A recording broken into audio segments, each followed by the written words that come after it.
Good evening, everyone. Welcome to the May CNI meeting.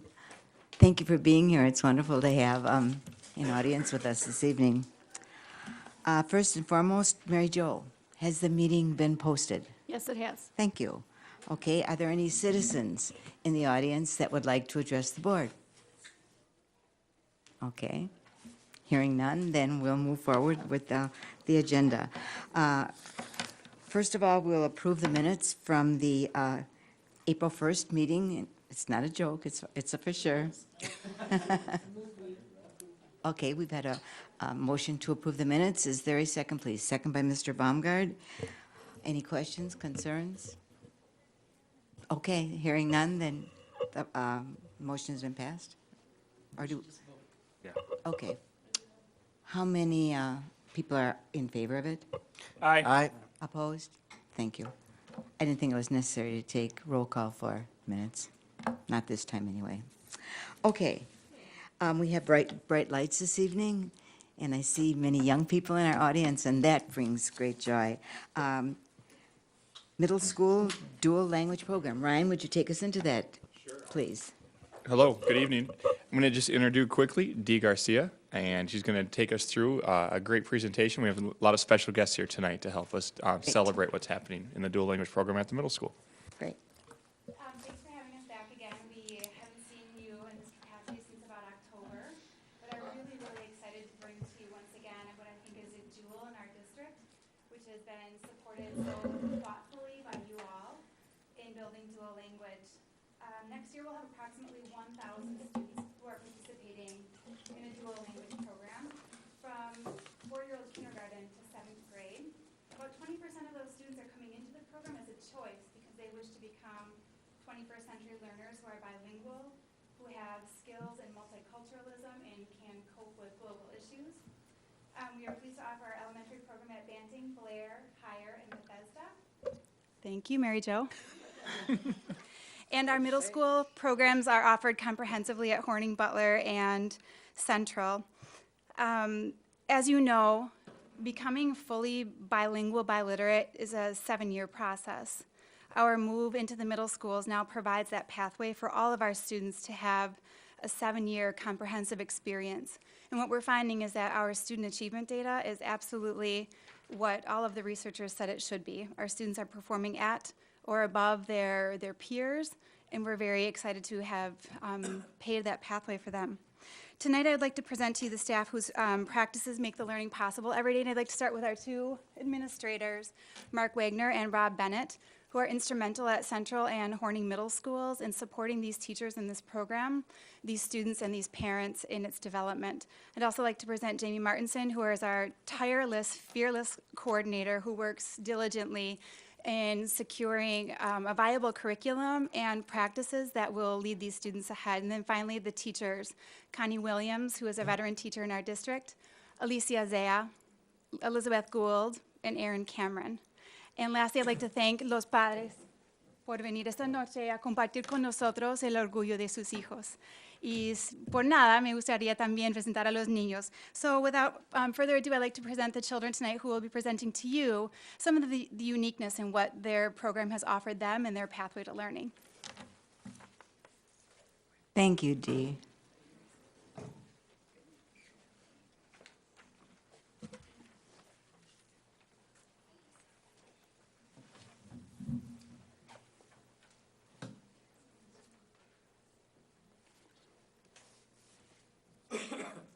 Welcome. Thank you. Hola. Hi, my name is Karina Becerra. I am a 6th grader at Horning Middle School. In my opinion, it is important to continue a bilingual education because it is not just going to help you say, hi, how are you? It will help us learn advanced Spanish as well. Luis and I are learning about different dialects and common grammar mistakes. Lessons like this have helped us in both languages. In the future, we might get opportunities like becoming lawyers because of our bilingual strategies. This program is not just going to help us, but it will help others too. We can help people who don't speak English to understand their situations. Being bilingual is important, so we should continue. Hi, I'm Luis, a sixth grader in Horning Middle School. Being bilingual has not only helped me keep my roots, but it has helped me develop more skills to expand my knowledge. In the future, when I'm older, I will look back and be thankful that I'm bilingual. Because I can translate, I could help people that aren't bilingual, and I would have an advantage over monolingual speakers. But for now, me and Karina have been practicing our bilingual knowledge and challenging our brain with projects. For example, we wrote a discourse and had a debate, which would help if we wanted to be lawyers. We also do book clubs that helps our brains develop challenging vocabulary. By continuing the program, it will help us keep our culture and it will help us with our fundamental skills. Me and many others would love if the bilingual program continue to challenge us and our brains. It's true. Thank you. It's true. And I am Erin Cameron. I am blessed to have them in my room, and I teach language arts in the dual language program, and I am thrilled that it has arrived at the middle school. And we would love to see it continue, and we can't wait to have next year's students and to continue. And this is my counterpart. Yes, hi, I'm Johnny Flamboy. I work with Darren in Horning Dual Language, and we're so excited to present this to us tonight. And he came directly from an eye appointment. That's why. Yeah, We were beating traffic a little bit. right. So, thank Y- you. You know, everything these two young people have said so far means very much to me, because yesterday at this time, I was in Mexico. And although I studied Spanish in college, I'm really illiterate in speaking Spanish. And I engaged conversation with many young people your age. And fortunately, they learn English. Every child in Mexico learns English and Spanish together every day. And it's becoming more and more important in our country, because we live in an international world, for young people to speak Spanish like I'm sure you can speak. So I'm so proud of each and every one of you. Next time I'll take you along and you can be my interpreter. Thank you. Barbara? Yes. A question for probably one of the teachers. Are we talking dual language the same as the two-way dual language we're doing in some of our grade schools, or is this a different application of dual language? Because we keep getting confused as to which one we're doing up here. Yes, I know. This, currently, it is the two-way model that we have that we're transferring to Okay. the middle school, yes. Great. So where they start out with the percentages in Yes. kindergarten, we are slowly moving to the opposite percentage in the middle school. Great, thank you. Mr. Como. Yes, Karina and Luis, is it? First of all, you're both very articulate. Very. And thank you for being here tonight and sharing your thoughts. I heard you echo a couple of things. One was serving others and helping others. Thank you for that. That's really what makes this world go around, and that's really what is the essence of community, is serving other people. But you both mentioned possibly being attorneys. Are you really, is that what your thoughts are right now, is you potentially would like to go into law? Well, I would. I would. I don't know about her. Do you have a friend or a family member who is in law, or No. what's inspired you to Well, I really want to help others. Like, it's not only about me, it's the community. Sure. So I would like to help them. Okay. Okay, and Karina? I actually have a couple of family members that are involved with laws and all that, and they've also asked me to translate, which is something that also motivated me. Sure, sure. That up. Well, you're both in sixth grade? I don't know if I've ever heard two sixth graders say they want to be attorneys at this age. So I hope you continue down that path, or whatever path. You can change your mind too. There's a lot of good careers out there. But thank you for sharing that. Dr. Langeau. I was going to pick up on what Mr. Como said, and again, thank you for coming, and I appreciate what you said. You may have heard of him. If not, it's just kind of a fun thing to know that in our county, a gentleman's being honored with a Lifetime Service Award, who was the first really full-time bilingual attorney in Waukesha County and also then was a judge and has had positions at the state and national level, Ness Flores. But he's a good friend of many people. I'm sure here know him too.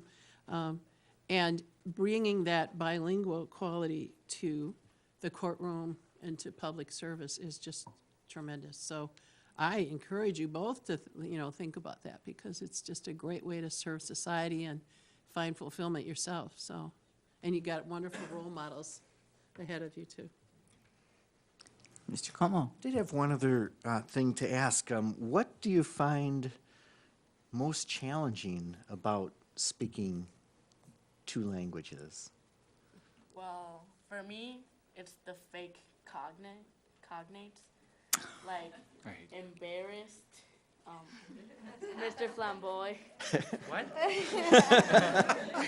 When he came, instead of saying pena, he said, estoy embarazado. Which is actually a false cognate. Which it Which does not instead mean of- embarrassed. It means to be pregnant. They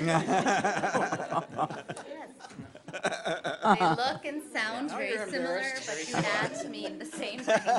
They don't mean the same thing. Well, thank you. We would like to introduce also students that come from another middle school, Central Middle School, if you allowed us to. Oh, have a few more please, minutes. please, come forward. Okay, Okay, thank you. thank you. Thank you. Thank you.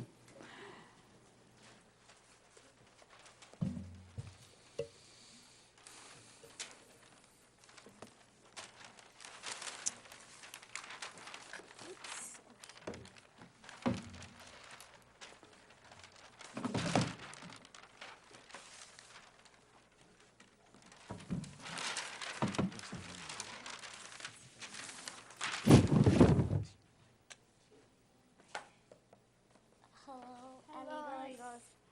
Today we're going to be talking about Bridging Week. My name is Alice. My name is Esme. My name is Jarialis. Before we start, I just want to tell you that the black handwriting stands for Spanish and the blue handwriting stands for English.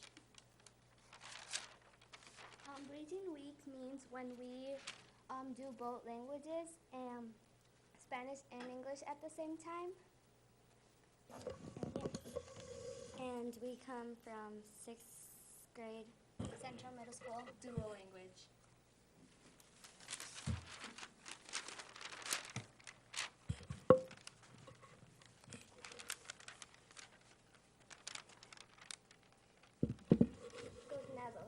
Cognates. What exactly are cognates? Well, cognates, taking example, Spanish and English. They are, so taking these two words, it'd be words that mean the same, they're kind of spelled the same, and they look the same. So, taking, for example, chocolate and chocolate. Chocolate is spelled the same way as chocolate.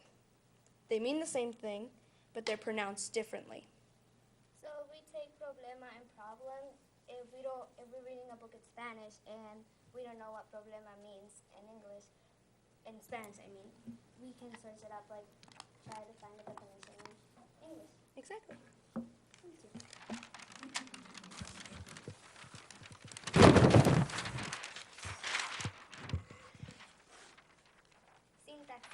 Syntax. What is a syntax? Well, syntax is finding the order of the words and the grammar. So if you take, for example, amantes de arte and art lovers, you can see that amantes, which means lovers in English, is at the beginning, and lovers here is at the end, and arte here is at the end, and here is at the beginning. So if we take hay que tomar medidas radicales, bold steps must be taken. Radicales and bold. Bold is at the beginning in English, and radicales is at the end in Spanish. Yeah, it's all about finding the word order and the grammar. Thank you.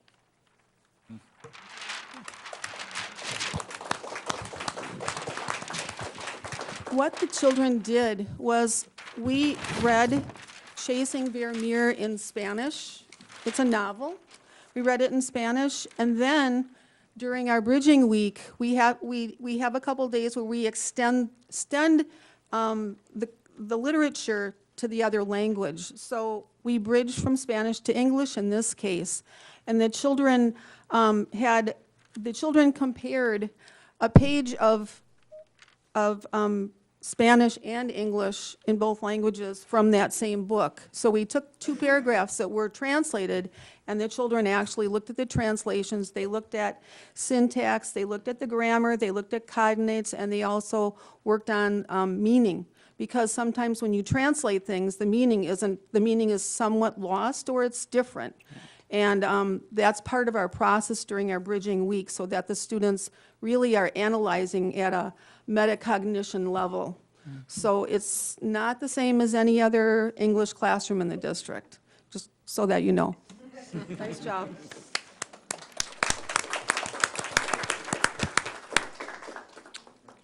Dr. Angel. Thank you, all three of you, all four of you, thank you. And I do have a question, and it might be for you and maybe also for Dee or the teachers. And forgive me, I don't mean to bypass you, but as we look at things like cognates in a Romance language, Spanish or French or others, Italian, and then we look at English, if we find the cognate, we're finding the Latin root in English. That's right. And you probably know all this, but what always has I think impressed me is English is such a melting pot of languages. So when you don't find a cognate and you're looking for meaning, and the meaning is, the spelling is different, it's all different, then you're probably finding that Germanic root English word, the Indo-European root, not the Latin root word. And I don't know if that has come up, but it always fascinated me when, in the old days, I used to teach Latin. And what we would do is take the Latin roots, and then we would go, okay, here's the French, here's the Spanish, here's the Italian, and here's, the English that was based on the Latin root. And I don't know if that comes up under when you talk about cognates. We actually spend one day a week where my colleague teaches prefixes, suffixes, and we get into analyzing the word parts. So yes, it does, but quite often we try to do that through context too, because a lot of dual language students learn through context. Right. And also through this process.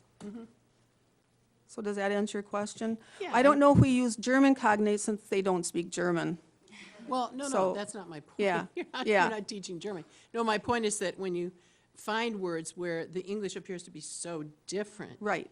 from the Spanish, then you're Right. probably using the Germanic root of an English word. Oh, not I the- see what you're not the saying. Latin root. That's what they're finding as they're reading. That's what you're saying, uh-huh.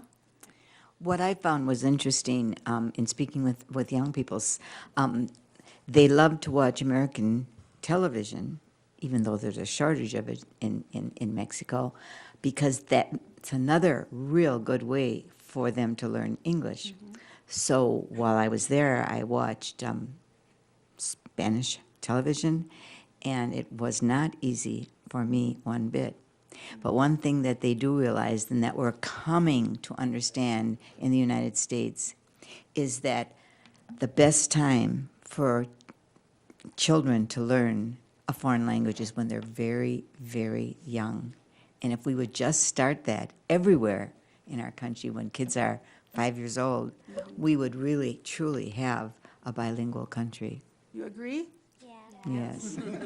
Yes. I'd like to add that one thing you can see here is that language is culture. And these are bicultural children. Yes. Most of our children in our program are born and raised right here in Waukesha.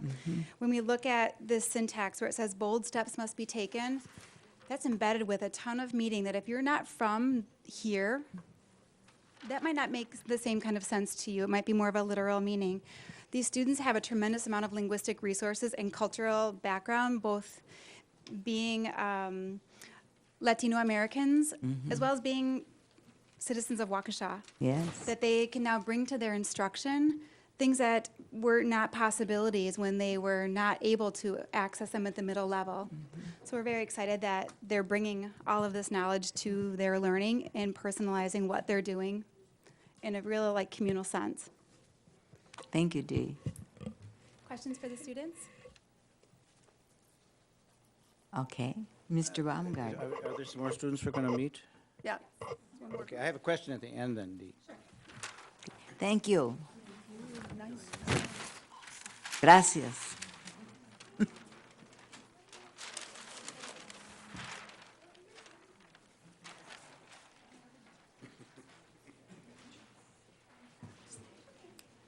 Don't forget to call me or write to me now. Size.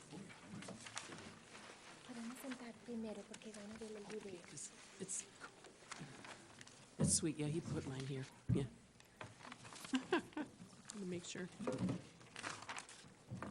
Good evening. Más que una vez, para repetir y platicar. Comenzamos. La organización del texto informativo incluye las ideas principales y los detalles. Cuando investiguen, analicen y sinteticen el texto para determinar las conclusiones más importantes. Una vez más, la organización del texto informativo incluye las ideas principales y los detalles. Cuando investiguen, analicen y sinteticen el texto para determinar las conclusiones más importantes. Muchas gracias. Adiós. Chao. We'll explain just after this quick video. La organización del texto informativo incluye las ideas principales y los detalles. Cuando investigamos, analicen y sinteticen el texto para determinar las conclusiones más importantes. Thank you. My name is Elizabeth Gould. I am the dual language sixth grade teacher at Butler Middle School. I'm very excited to be here tonight with my 3 students, Carlos, Axel, and Uriel. What you saw there first is my wonderful partner from Horning Middle School, Aaron Cameron, who is really good at TPR, which we'll explain in a moment. And so we often share through technology our TPR. Therefore, we know that all students in the dual language program at all 3 schools are learning the same important vocabulary words, such as analyze, synthesize, etc., and in the same format. So TPR, I'm not sure if you know what that stands for, but it's it's shortened for total physical response. And what that means is we really use our bodies to help learn new vocabulary words. And it's really become an important part of learning. And I'm correct in saying from little on. So we would like to share with you one today. We've made it just a little easier, but if we could have help from the other middle schoolers. And if you're so inclined, you may stand or you may just act with us. Take it away.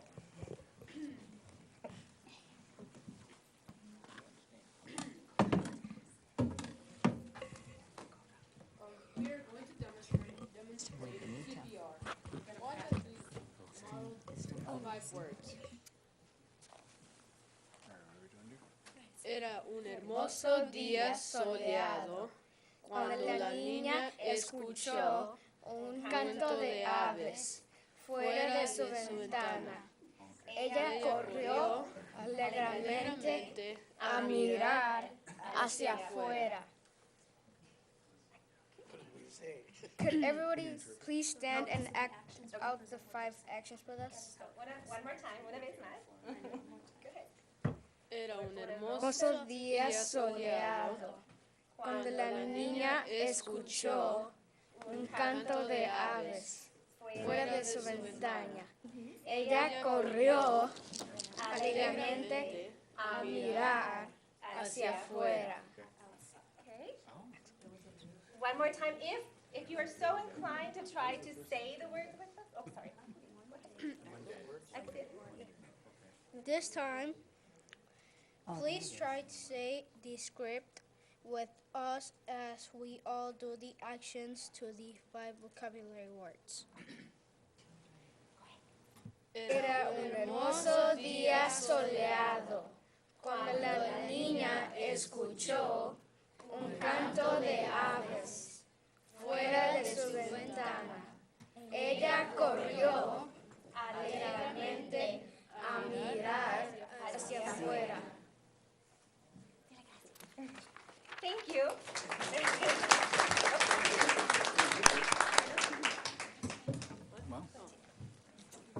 Let's review our vocabulary words. Who can tell me what? Oh, God.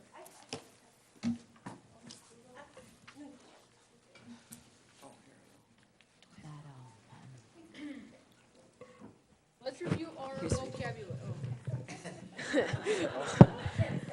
Let's review our vocabulary words. Who can tell me what this word means? Must be sun. During the day? Yeah. Sunrise? Who would like to say it? What? Yeah, bro. Sun. Sun? During the day? Shining? Well, it's During the close day? to it. It's sunny. Sunny. Oh, Okay. How about escuchó? Here? Hearing? Listen. Yeah, she heard. Yes. How about aves? Birds are flying, Birds, yes. Corrió? running, Yes. And then mirar. looking. Yes, to see. That's myself. Very good. Yeah.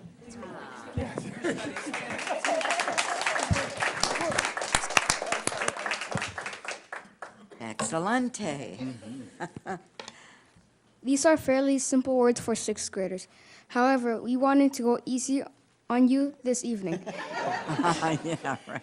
In the past, we used TPR with words such as synthesize, analyze, and dialogue. Some of our work is down the hall on display. Does anyone have any questions?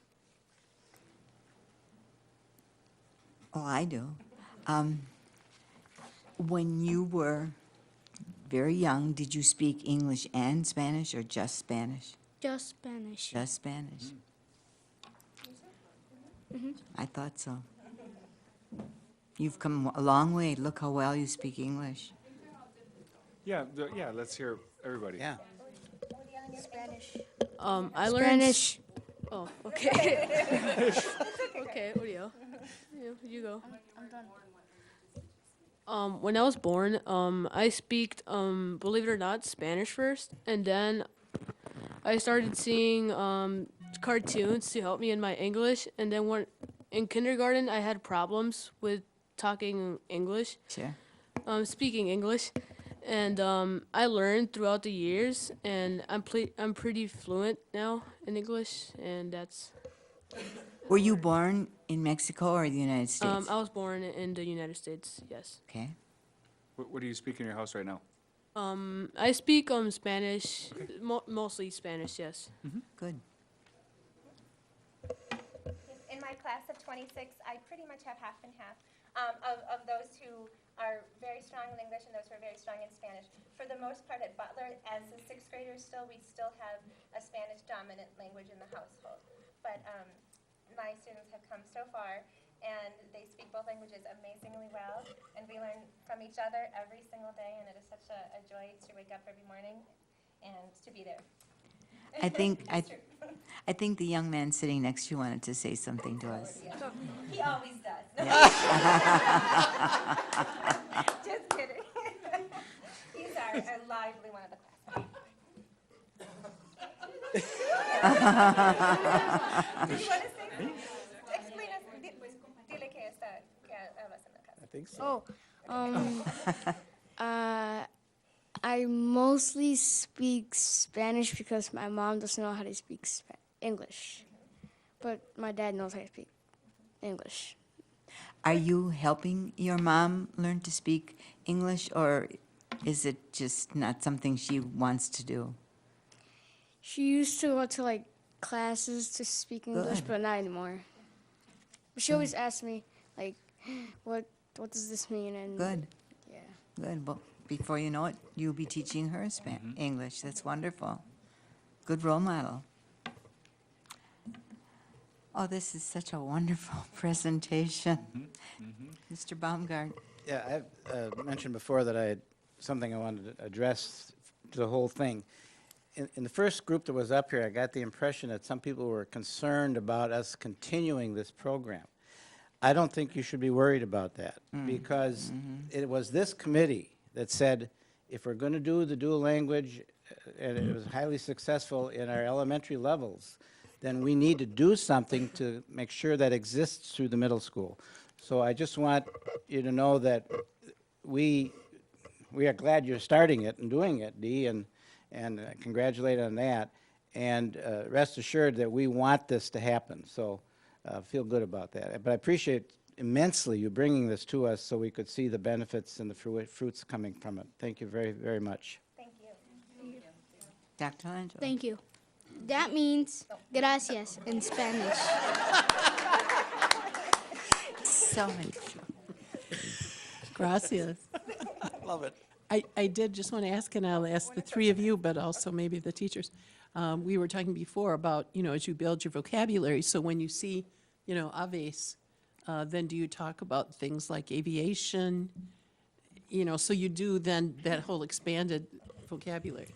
Yes, much of our TPR also comes what we call a dictado or dictation, and it's very embedded in the curriculum that we're teaching at the time. And oftentimes it might lead off on certainly in grammar and punctuation and spelling, but also, like you said, aves may lead into aviation, and those are some wonderful discussions and investigations that we have in the classroom based off of those. Great, thank you very much.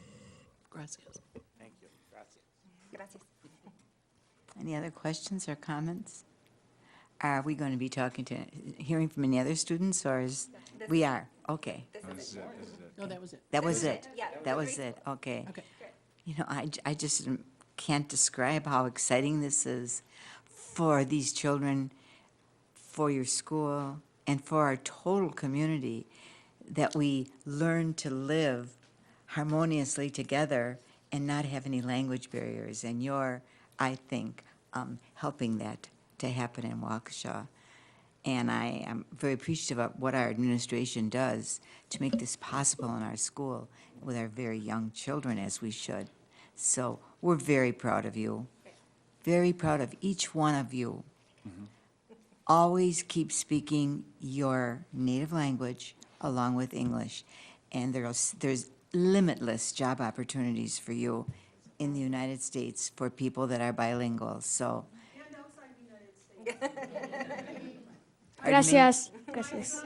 Gracias. And he works with a European Union government in Brussels. Sure. So it opens doors like you wouldn't believe. Absolutely right. Absolutely right. In fact, where I was visiting in Mexico, I was informed that people made money based on how well they could speak English. So it's so important to speak two languages. Thank you, Dee. Thank you, teachers. Thank you, students. Wonderful.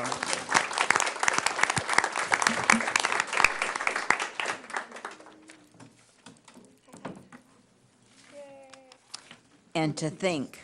If you'd like to address any additional questions, I can stay, or if we're ready to go, I can sum up. I do want to invite you all, May 8th, this Thursday at 9 a.m. We will be doing dual language walkthroughs at Mark Wagner's program at Horning Middle School. We do these walkthroughs every single month at a different site for the purpose of providing professional development to our administrators and support in providing them the opportunity to get great feedback back to teachers that really helps push the practices that you saw today forward. So I invite you all. Thank you, If Dee. you can't come on that date, contact me and I can take you a different time. Okay. Thanks. What a wonderful presentation. Thank you. And to think, this is a very interesting comment. When I was the ages of those children, I had grandparents that did not speak English. And it was not acceptable in those days, and schools did not acknowledge that this was important for them to continue in their native language as well as in English. And so it was, I know my grandmother was embarrassed about speaking Italian because everybody else used to speak English. So we've come such a far ways, and we need to continue to even go farther. So, what a joy. Okay, this evening we have 2 action items and 2 presentation items. Ryan, would you please introduce us to the discussion about eAchieve? At this time, I'd like to introduce Rick Nettesheim. We got a chance to hear about a possible expansion of the eAchieve program to the K-5 pilot. He's here with Tom Demers, a teacher at Randall STEM Academy. And I think they're here to talk about some updates and some numbers regarding eAchieve. Oh, and a whole team. So, Liza Hoyer and Colleen Bentfield also are back with us today. We continued to work this last month on continuing to look at curricular resources. And we also, so we wanted to demonstrate just a few of those, of the kinds of things that we might use. These are things that are actually already being used in the district, so you may have seen them or not, but we just wanted to at least showcase some of the kinds of things that students would be using at home, as well as we wanted to demonstrate the tracking website that we're going to use in terms of being able to see where students are on their skills, on their skill development, so that parents can see at any time how their students are progressing, what the next steps might be. While we're bringing that presentation up, I would point out that I did update the numbers in terms of interest on the information that you were sent, and the inquiries just keep coming in. Now that open enrollment is, the regular open enrollment window is closed, we found that there were actually students from across the state who applied to come to Waukesha. They didn't apply to eAchieve specifically because that wasn't an option for them on the state's website, but they still applied. How they heard about us, I'm not sure, because we hadn't marketed it, but we had students from all over the state apply to Waukesha in hopes that they could attend eAchieve. And of course, we're just asking for approval just tonight, but that's the kind of market that's out there. So with that, I think we're ready to not quite yet?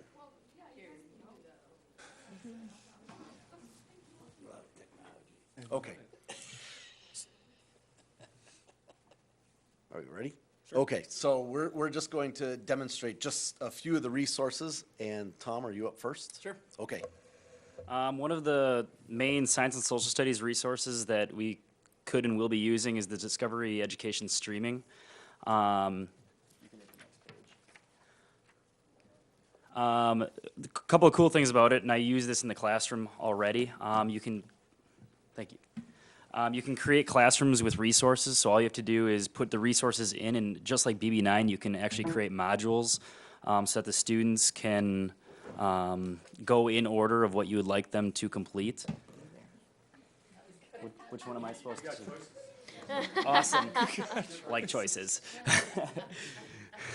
Personalized.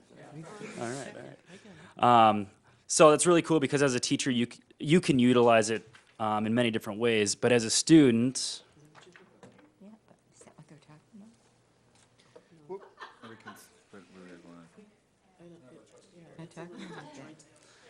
there you go, thank you.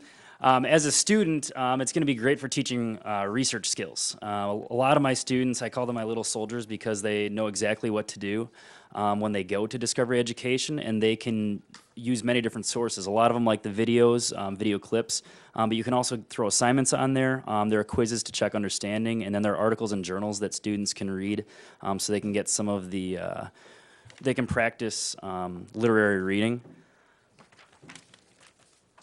Did I hit it or did you hit it that time? Could I just Okay. ask? Sure. We're a little puzzled up here. Yeah, our packet has all the parental responses as far as socialization. That's, That was just a separate informational item. Okay. Based on a request that was made at the last meeting. No, I understand that, and I appreciate reading it. We didn't get the But if rest. we're supposed to act tonight, it's listed as an action item.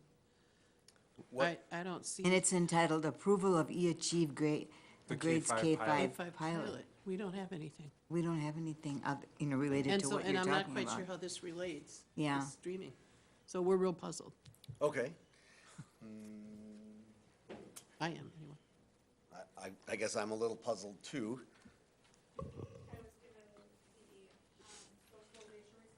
Right. An executive summary, and then I was given the responses for collaboration at EHE. Okay. Right, yeah.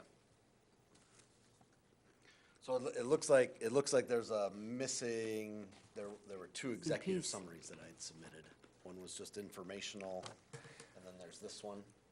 That was a discussion and action item. That's the one we didn't get. Right there, we did not get that. Yeah, well, I've got the whole thing here. I'll just Should we have copies made? make copies. Thanks. Sorry about that. So, what was the title of that, for our personal reference? How was that entitled? It just left. Oh, okay. Yeah. That'd be good. I think we should. ready, we're more than happy to highlight psychologists if you'd like to. Sure. Okay. We'll be back in a little bit Yeah. then. Yeah. Sure. Yeah, that would help the flow of the meeting. This is an Ryan. analog change. Wanna Has see it? nothing to do with digital. You want to see it? He's got it. Sorry. No, it's all right. We all have, but at least there's another Yeah. page. Got it. I still believe in analog too. Okay, well, little glitch, That's little right, glitch we're in the more than meeting. happy Little to glitch. jump We can ahead. accommodate that. Go, Jen. Student services, as part of just giving you that overall view and highlighting some of the domains of our service, have been presenting monthly. This month, we're really happy to talk about the role of the school psychologist. The U.S. has been celebrating Mental Health Awareness Month in May since 1949. This week marking highlighting that in schools. So what better time to highlight the role of our school psychologists than this month? So to do that, as we've been doing, it's been pretty effective to give you that overview. We've created a short video, but I would be remiss if I didn't recognize the school psychologists that are here with us this evening. We have Maria Trainer, who's in the back, who We know serves Maria. as the coordinator for psychologist services, and I'll let her introduce her team members that are with her this evening. I'm very happy to introduce Mary Kay Alston, who serves Hillcrest and higher. Andrea Taylor. I first met her as Mishka Taylor, who is a bilingual school psychologist and is now serving Banting Wonderful. and Blair. This is Kelly Hensel. She's our newest member to our team, and she serves Butler and Hillcrest. And Nestle Brown, who I want to thank very much for her efforts on the video tonight, and who services right now Summit View and Hawthorne.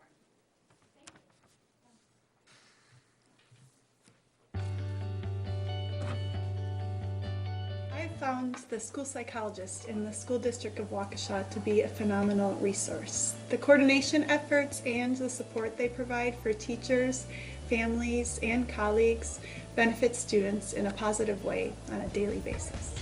School psychologists work with Waukesha students to provide counseling, instruction, and mentoring, increase achievement by assessing barriers to learning, promote wellness and resilience by reinforcing communication and social skills, enhance understanding and acceptance of diverse cultures and backgrounds. School psychologists work with Waukesha students and their families to identify and address learning and behavior problems that interfere with school success, evaluate eligibility for special education services, support students' social, emotional, and behavioral health, enhance parenting skills and foster home-school collaboration, make referrals and help coordinate community support services.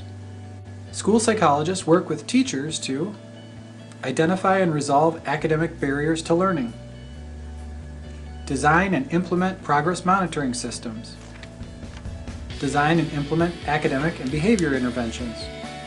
Support effective, individualized instruction. Create positive classroom environments. Motivate all students to engage in learning. School psychologists work with administrators to ensure that DPI guidelines, federal and state laws are followed.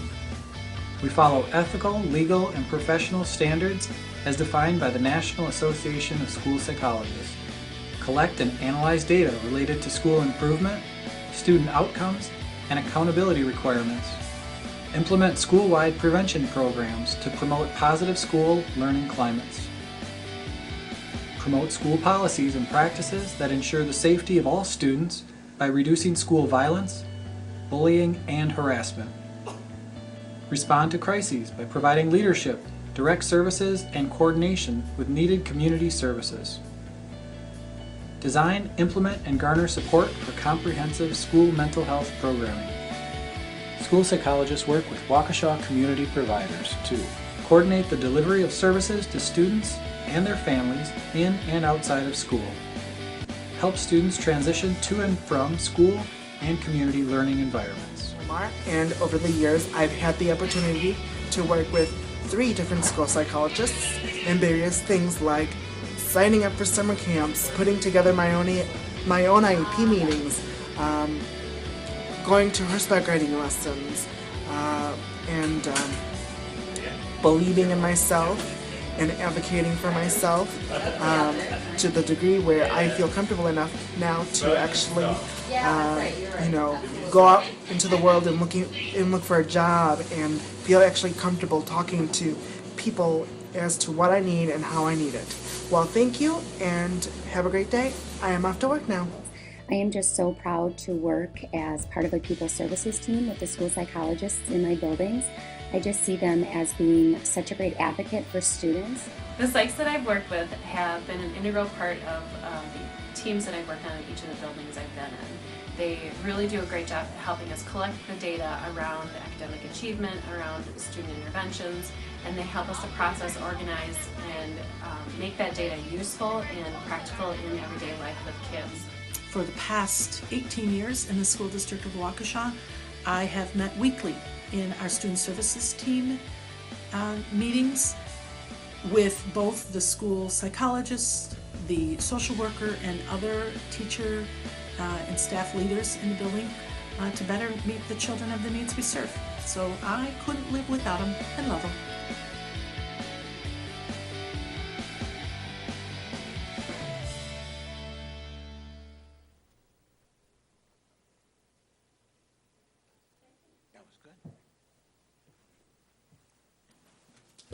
So again, we just appreciate the opportunity to be able to highlight the different roles, give you that general overview, and we would anticipate in the future coming back and digging in a little bit deeper each time with our different services. So thank you. Mr. Como. Just real quick, as we were reading through the materials, the National Association of School Psychologists recommend a load of 500 to 700 roughly, and we're probably at about a little over 1,000, I noticed. So we're running thin, if you wish, would be an observation from a numbers perspective. One of the things I was trying to get a handle on, watching this and reading through the materials, is you do a lot, and I'm trying to get a sense of can you break that down a little bit? Like, what is, you probably don't have a typical day. Okay, I get that. But can you give us a sense of how much time are you spending with the individual students, the administrators, the teachers? Just some sort of sense of that, because you do so much. I was trying to figure out your days. I just want, thank you. Thank you for reading that information so carefully. And I want to take this opportunity to thank Jen Wimmer, because she has been working diligently the last 2.5 years to kind of meet the NASP standards and recognize the need for the school psychologist role. So we are constantly shifting. We respond to what our different buildings need, and they're very different, so we have that variance in skills and we fill those needs. I would say that a good 50% of our time is spent with the legal aspects of special education evaluations and making sure we're keeping as much as we can in compliance and meeting those needs. I think that the roles are changing across the nation for school psychologists, and we are trying to put ourselves in the right position with the right amount of support and services to be able to do all those other things. So it varies. More specific?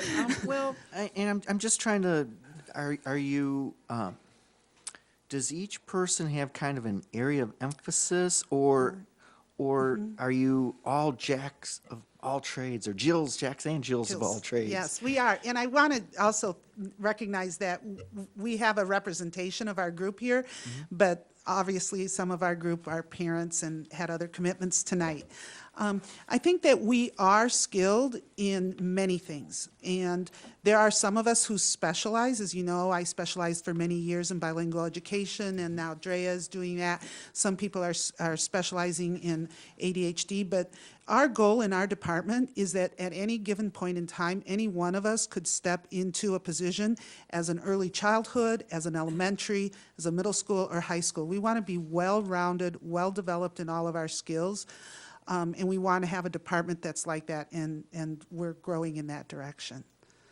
And two, I would just add that something that makes Waukesha unique, I think they would speak to it as well, is our size affords us them having an internal network as well as being networked with the suburban school psychologists through our CISA and other colleagues. But when you, again, you're faced with many challenges in the role, many new things, there's a lot of compliance and legal aspects to the work. They have each other, they call on each other, and they work as such a team that they're really connected. Thank you. Dr. Langeau. Thank you. And first, just a quick question, Jen. Jen, I think that, was it a month ago or 2 months ago, time flies, that we also saw another whole contingent of the group came to us. Those were most likely the counselors or the social workers. Right, So okay. there's all the So the different whole- roles we've been highlighting so that you can understand all the domains of service so the within student facets of the services. whole team. Okay. And then my next question, and I don't know if you saw it, and I didn't intentionally watch it, or I would have recorded it, but one of the local, I think it was a local TV station, maybe it was public television, that did a report just in the last week or so about bullying in schools in southeastern Wisconsin. Not surprisingly, I suppose, Milwaukee had the highest percentage of incidents, but Waukesha was a close second. So I wonder how we respond to that, if you know anything about that survey. That issue still just continues to be, for me, such a high priority, the destructiveness of bullying and how we are trying to be proactive and deal with it. And I wondered if you had heard of that report or what. Well, you might recall in a previous board packet, we were, through open records, asked to present some data, and I compiled that and shared that with you as well. I think that's the data that they probably use for a foundation of that story. As you saw probably with other teams before, everyone has a role in this piece. Our counselors, our classroom teachers, our administrators, everyone has that role, so it might best serve us to kind of dig in a little bit more and make that an area of spotlight so you can see how all those roles support that work and see I that in would a little love bit that. more connected fashion. We can schedule that. Yeah, I mean, I don't mean to add to your, but, you know, maybe as, at a summer meeting or something that, you know, we could look at that, because the bullying initiative, or the anti-bullying initiative, was already 3 years ago. You know, and obviously one hopes that that bore some fruit, but, you know, when you hear reports like this, and it's a continuing, you know, problem and so destructive, I would really appreciate feedback. Yeah, thank you. It appears that, you know, the role of the school counselor, the school psychologist, the school social worker, they overlap frequently, because I know when incidents or issues would arise in my school, which one of the three were there, you know, supported me and supported the students. So that's great. And I know that they're not in the buildings every day, but one of the two, social worker or psychologist, would be available, and if not on the spot, you would just call and they would come. I know that. But I see also, Maria, that the role of a psychologist has changed vastly since my time. Vastly. And I think much more effectively to meet the needs, the multitudinous needs of students and their families. And I'm very, very pleased to see that, because my fondest memories of psychologists were certainly, a great support system for myself as a building leader. But testing was the big deal, testing and running M teams, because there were so many, there wasn't really much time to do things other than testing and attending M teams. But it appears that you have some involvement with children. So would you like to just, touch on that a little bit? Yes, when I began my training as a school psychologist, they were forecasting that this role that you're seeing in front of you would be the role that we would be doing as school psychologist graduates. And so many years later, we're still working to build that role. I do not want to underestimate, as a team, we will probably process more than 700 Yes. initial evals or re-evals. So That's right. I really need to emphasize that our work is very focused on the reevaluations, advocating for students with special needs and their families, and working with the teams on that. So we do the best we can to work with our colleagues, the social workers and the guidance counselors, to fill those gaps in service, whether it be running groups. We have some school psychologists who are in the classroom right now. We have some school psychologists that are running small friendship groups or groups, and we have some that see students on an individual basis. Not nearly as much as they would like to. Yes. So that's why, I again am emphasizing that we're constantly looking to see how we can reinvent ourselves, do work differently in some cases. Technology has helped a lot. And we continue to look at other ways to do the work so that we can do the very important work as well of hands-on. But it is very important work to be in legal compliance, and we are highly skilled to do that as well. So, but the wonderful thing is that it appears, as it's defined, what do school psychologists do, and then it says work with students to do the following. And I don't know how you squeeze it in, but it appears that you've expanded yourself, with the issues that today's children are facing are so much different than children 10 years ago, 15 years ago, et cetera, that we may come to the point in schools, not just our district, but in schools everywhere, where there will be a psychologist. It's a wonderful dream, but a psychologist in every building, because within every building, the needs are, unlimited. So I don't know that'll happen in my lifetime, but, I hope do so. see children's needs as have grown and changed, so. Mr. Como. Just to dovetail off of that, can you give us a sense of how many critical situations you'll deal with one-on-one with children? I would, year, that's going to vary by level, by school, but, you always have to stand at the ready in this role, in a social worker role, to do, an assessment for a student who's at risk for self-harm, a family situation that's, really needing some attention, calls for, interactions with the Department of Human Services, crisis. This is a team who mobilizes for district crisis response in the event of a student crisis, a staff crisis, in the event, unfortunately, those things happen, and this is the team that stands at a ready. We've had some teachers pass away, things like that. They mobilize to create opportunities for service for kids, for deployment of communication, on-site support. That's who we round up. So they can speak more to some direct numbers. We could certainly maybe get that over the years for you, but that just varies. And I also would like to emphasize, from my personal knowledge, that assessment and reassessment is very time-consuming. And, I need to have everyone understand that it could take a half a day or a full day or a few days in a row, because sometimes the testing is too much all at once. So that's very time consuming. If you say 700 evals and re-evals every year, I mean, that's a tremendous number and a tremendous workload. Yes. Yes. Thank you for acknowledging that. And I just want to say two quick things, and I warned Ms. Wimmer that I might do this, but I really can't emphasize enough how grateful I am for the opportunity to coordinate and serve our team of school psychologists. I learn so much from my colleagues every day.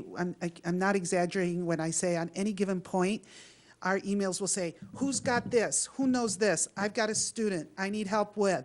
And there's like 3-4 responses on email, on phone calls. We have a tremendous team. And I can't thank the team enough, or Ms. Wimmer, for fostering and giving us the time to develop that teamwork. I also, in the light of it being bilingual night, dual language night, I want to share and point out to you that the young adult who spoke in the video, his first language was Spanish. He came to this country when he was a second grader, and he graduated with the support of special education services here in the Waukesha School District and is employed. So thank you for all the teachers, regular ed, special ed, principals, guidance counselors, social workers, everyone who supported that effort. He's just an example that I was able to get to quickly. Right. And Maria, if I may add, there are other employers in the community Absolutely. that hire, our former special ed students, and they're working very successfully. I know I This see student several is of them in unique grocery that he stores. got the job himself. Yes. Without any support. Right, and I they mean, do. Once he, They yep, do. they do. And I've thanked the management for giving these Absolutely, young in our people an community. opportunity to work and be successful. So Absolutely. thank you for bringing that up. Yeah. Thank you for what you do. Yes. Anything else, Jen? Oh, we just, echoing, appreciating the opportunity to highlight some of these services. Thank you very much, Jen. It was very informative, but most of all, I'm pleased to see how, I know it's extra work for you, but how the role has broadened, and that to me is the best part. Ryan, I think we're ready for the next report. I'm going to introduce a team that we saw a few minutes ago. Back on it. Yeah, and I apologize for the confusion. Mary Jo sent me a note here before, and we had two executive summaries. One came in as titled "Different," and so that was slowly replaced as the different one rather than an additional one. So we apologize for the mix-up on that piece, but we're excited to be able to talk about two pieces. So thanks for the adjustment in schedule. So Rick Nesheim, Colleen, Liza, and Tom. Start will take over it away. again, Rick. Okay. All over again. Entitle your presentation. Okay, so just to highlight some of the documents that you most recently received a few minutes ago. Just one, right? We just got one. They're on pink paper. Yeah. Me So and it. there's two in there. Okay. Okay, anyway, it's 3 All right. pages, I guess. So the one that is titled Approval of E-Achieve Grades 5 through, K through 5 Pilot, Discussion and Action. The only updates were on the background information on the executive summary. I just added additional information about current current open enrollment. Now that the window is closed, I added some information there about additional students who are also applying out of Waukesha to other districts in additional, above the 63 that are already open enrolled to other districts.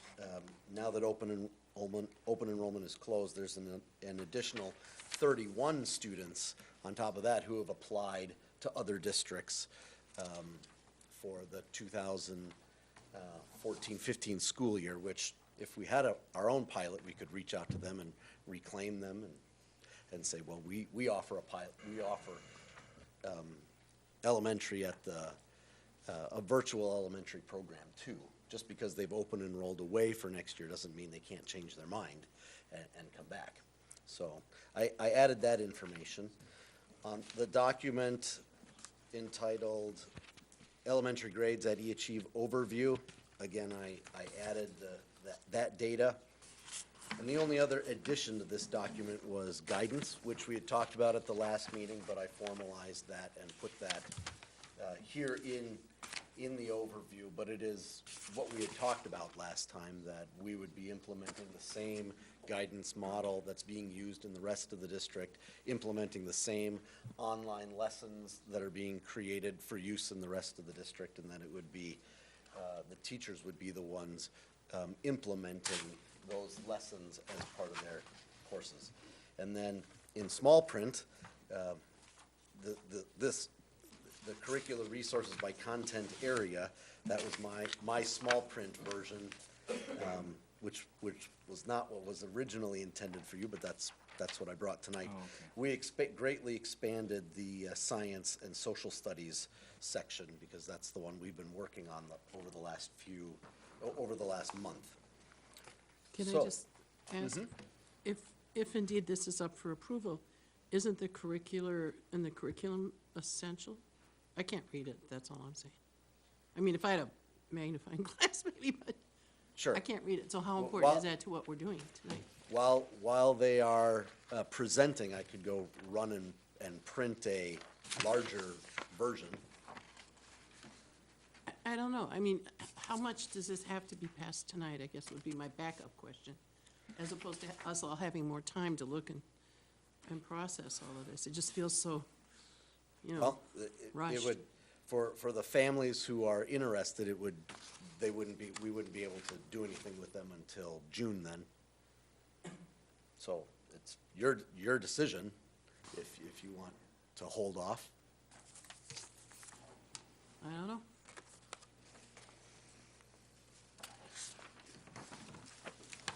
So we're gonna go over the curriculum this evening. That's what you guys are gonna present All to we were us. all we were going to do was just highlight just a few examples of the Okay. resources. Okay. But not the curriculum.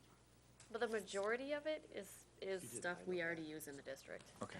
I mean, it's curriculum we vetted that way, but again, if you want to look at it more closely, that's totally fine. And it all closely aligns with the workshop model, which is happening in the district in person as well, where there's a variety of resources that are put together and individualized for the learner. And then we're basing it at eAchieve on a proficiency-based model. So just like the workshop model, there's a variety of resources that are then directed by the teacher and pulled for the individual student based on the skills that they're learning at the time and their proficiency goals. Since these are resources that are already used in the district, we didn't come prepared to demonstrate all of it. Everything. Because it's already resources that are used in the district. When you say resources, you mean the one teacher and 5 to 6 hours of the parents? No. The curricular I resources understand that it, are but I'm used in just the saying, classroom. we're talking about a broader Right. picture here. So the model of implementation is what's different. The curricular resources are very much the same. Mhm.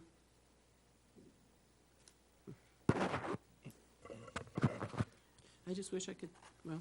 Mr. Thoughts? Baumgart. I would like, Still I'd like puzzling. to go ahead from this standpoint. I This think is the mumbo fact that you jumbo. told us now just that this is the same curriculum we're using for several thousand other kids, I'm much more comfortable with that, and that it's the way we're delivering it that will be different. And a good part of what we have on the pink sheets, we got a month ago. I mean, this whole That's middle right. part, we've had it over a month now. Right, the only thing that was added are some items guidance under thing was science that, and social yeah. studies. So I'm at least comfortable going ahead, and I'd like to understand the resources, or whatever you're gonna call it, that's up here. And we're talking about a pilot. I mean, so I'm anxious to go. Yeah. Is it resources or is it curriculum? There's a difference Yeah. between curriculum and Yeah, right. resources. Yeah, we And got- I'm just wondering. Personally, I would say it's more of resources. This is Okay. more teacher-driven. I mean, exactly what Liza was saying. This is more of the model we use right now in our classrooms, where I'm looking at the Common Core and what I'm teaching next, and I pull from resources available, and I present those to my students based on what they need.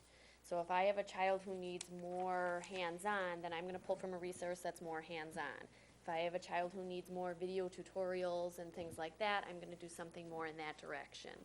So it's more of a bank of resources that we already use in our classrooms that we are then applying over to eAchieve.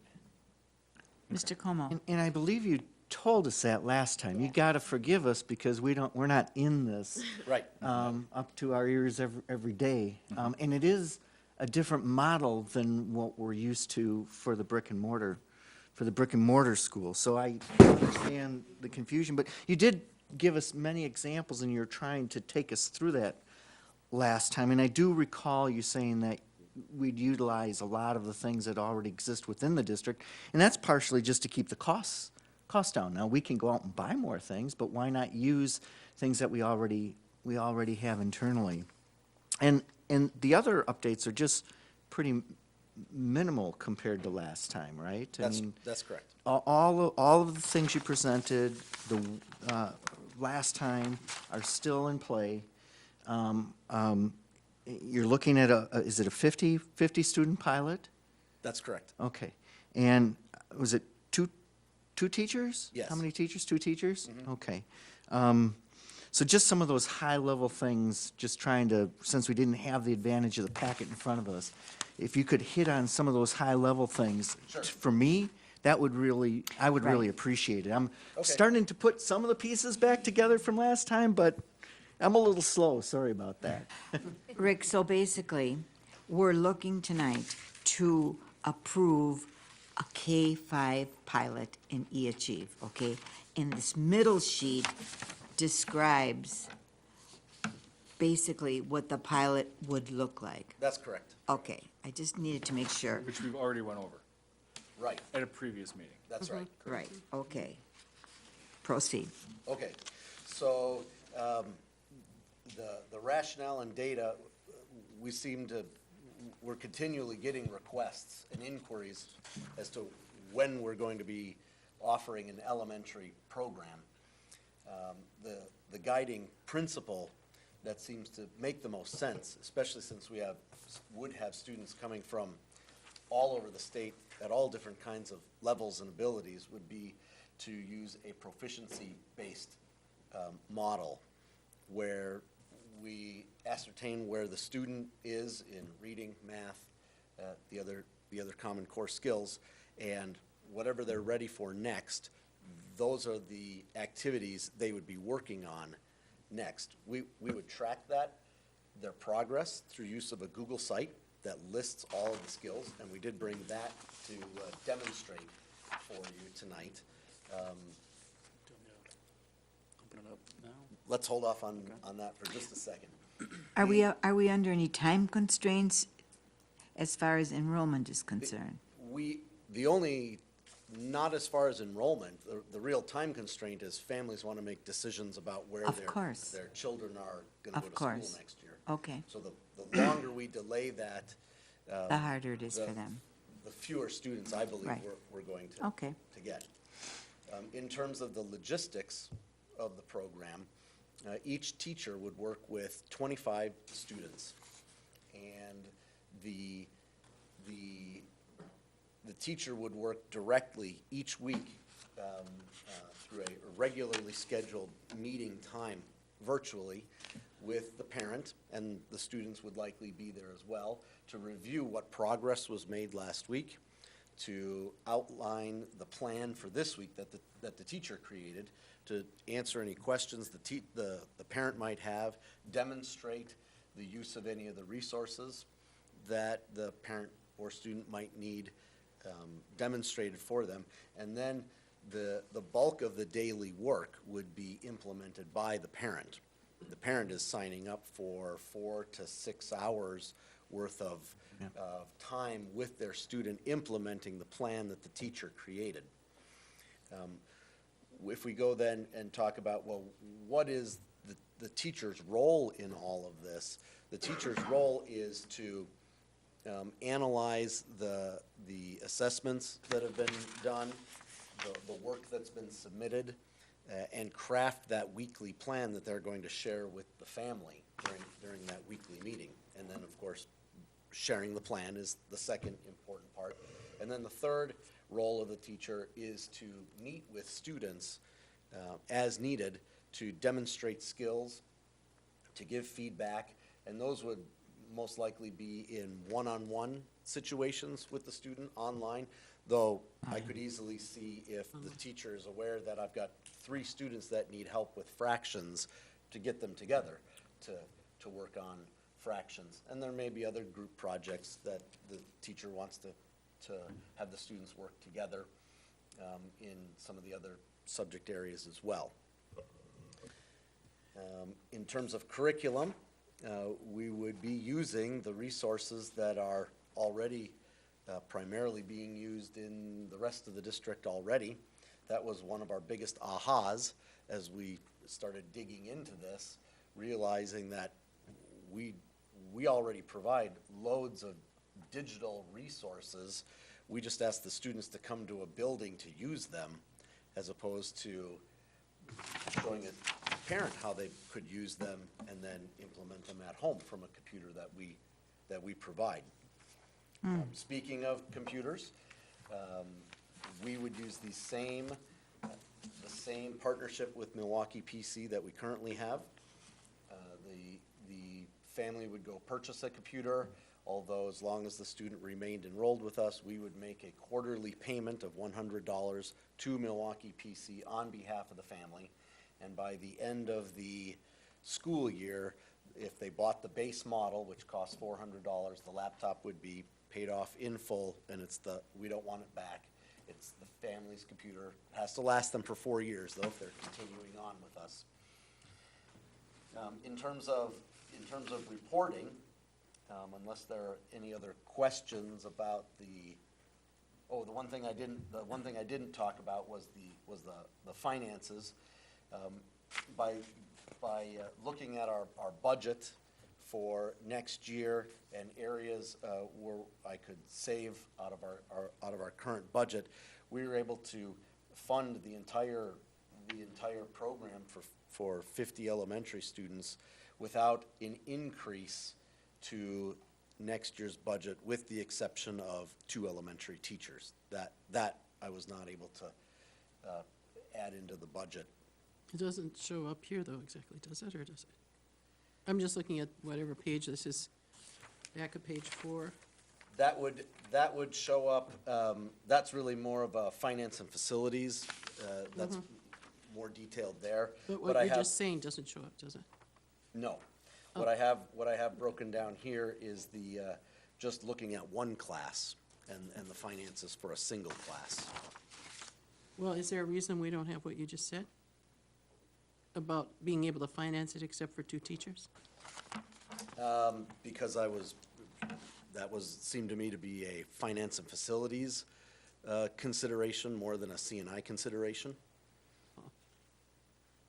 Okay. How do the laptops work? You mentioned 4 years, but this is K through 5, so. So if the more than student. 4, so how do we work that? Right, if a student has been with us for, they're coming back for a 5th year. Yep. They would qualify to get another computer that Okay.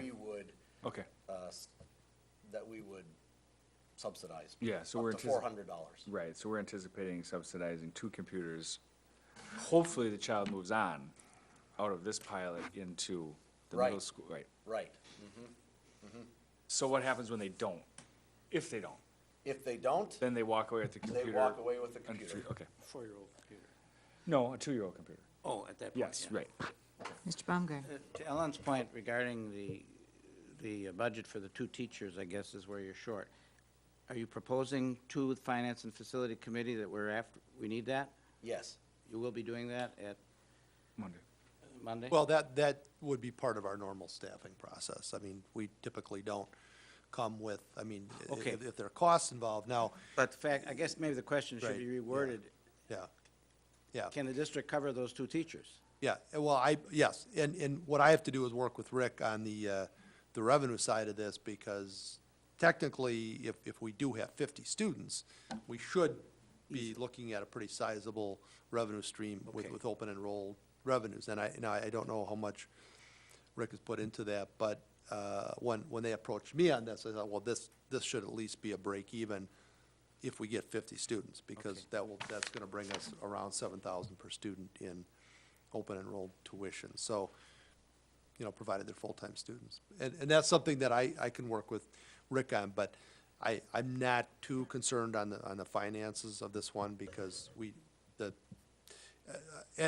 just say that when I was in Appleton, I was on the ground floor of developing the Wisconsin's Connections Academy, which is a K through 6 charter school, and I'm seeing a lot of the same things that we did there. But again, that worked for us very well financially, and and we've actually got some built-in advantages because we run our own system. So the financial piece of this. I just want to make sure that Ellen's point wasn't lost. Right. About the fact that there is a financial side to this. Right, We right. need to be comfortable that eventually it's going to be looked at. Right. Okay, thank Right. you.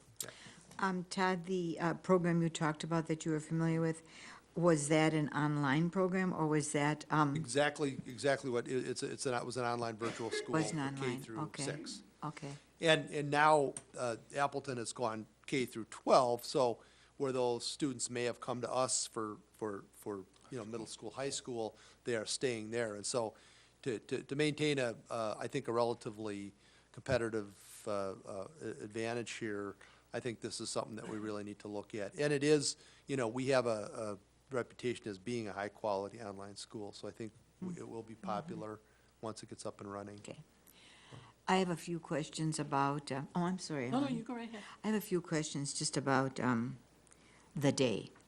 In our current model that we are offering for middle school and high school kids, okay? What is the parent commitment time-wise in helping these kids? I mean, do the parents have to stay home and be with the kids? They do, in our current program. I'm just nodding because I'm Okay. listening to your question. Okay. In the secondary model, the parent's role is a monitoring role. Okay, And so they don't need to be Different. with the students Right. all day. okay. But they also have flexibility, so if the parents would feel more comfortable being there while their students are working, they can set up that arrangement if any they time. would like, if the parents are working all day. Right, And then they would do school in the evening. In the When evening, the parents right, are home. So right. they have that Right. level of flexibility. but that is not necessarily workable for a 5, 6, and 7-year-old, That's to do correct. it at night. So it would appear to me, you're asking, it's like homeschooling, where the parents devote a certain amount of time each day to providing instruction. So for the young children, it looks like the parents have to devote or agree to 5 to 6 hours each day. Now, maybe it would start at noon, or maybe it would start at 9 o'clock, but I can't imagine that it would be an after supper or after work kind of thing for a young child, because I don't think that, they have the ability at that age to stay awake and to participate. What do you think? Yeah, I would be very surprised if there would be families that would do it after supper.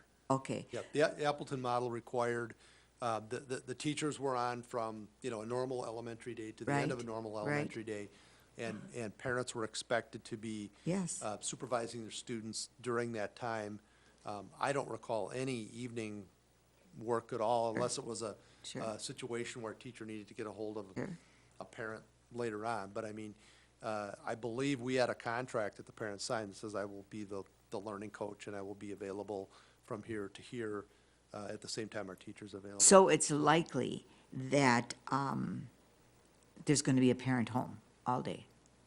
There would have to be a Have to be. parent. There would home. have That'd to be, yeah, That's right. what the parent is, if the parent is enrolling, they're agreeing that Right. they're going to be there. Okay, then you go on to say that the learning plan will be developed by the teacher for students in K-3. Well, are you suggesting that each student would have a learning plan designed to his or her needs, and then the teacher would provide the instruction? The parent is going to be providing much of the instruction, but it's the I teacher see. that's directing what's Okay. going to be happening each Okay, week. okay, see that, okay. And then I just have to tell you I think it's worth exploring, but I just can't understand how kindergarten can be online, because as I know kindergarten, you know, and as this appears, is very academic. I mean, that's, you're going to be talking about the kindergarten child in reading, math, science, social studies, but certainly, you know, not the other things that are part or should be part of a kindergarten program, like, you know, physical education and music is a very important part, because music, you know, stimulates the brain. And certainly, I don't know how you would do, you know, discovery or playtime, et cetera. I would really like to hear, I'm not going to vote against this, but I would just like to know, I'd like to have you share with me how a 5-year-old program looks like in a virtual school. Do you understand what I'm saying? Because I think, you know, it's really, really difficult to provide instruction for a 5-year-old on the computer, et cetera. In fact, interesting to note, I found an article today, as I'm always looking for articles, right, Ryan? And it said, you know, it talks a lot about how kindergarten has changed, you know, over the years, and, you know, how I just don't understand how we can provide services for a 5-year-old, even at the beginning of the school year, successfully. So if you could share that with me, I would be foreverly grateful. From Appleton, and it was Yep. very successful. I'm sure it was. And you have to remember, it's not a 5-year-old necessarily sitting in front of a screen. It might be a parent working with the child, and I hope not, yeah. I mean, they had, you know, they did field trips. Art you know, projects. There's obviously, you know, a FIAD component that the parent, again, this requires a fairly substantial commitment from the parent to be Absolutely. available from that particular time. Absolutely. The curriculum is laid out, the teachers provide guidance and support, but, you know, quite honestly, the parent has to be the learning coach. Absolutely, And so okay. that's how some of those things do get done, even at the kindergarten level. Thank you for, you know, your patience with my concerns, but you know I'm an advocate for the young child, and I'm always concerned that whatever it is we do is appropriate. Sure. Well, and I Okay. think that would be another area where it would really be up to that teacher who's supervising those younger kiddos.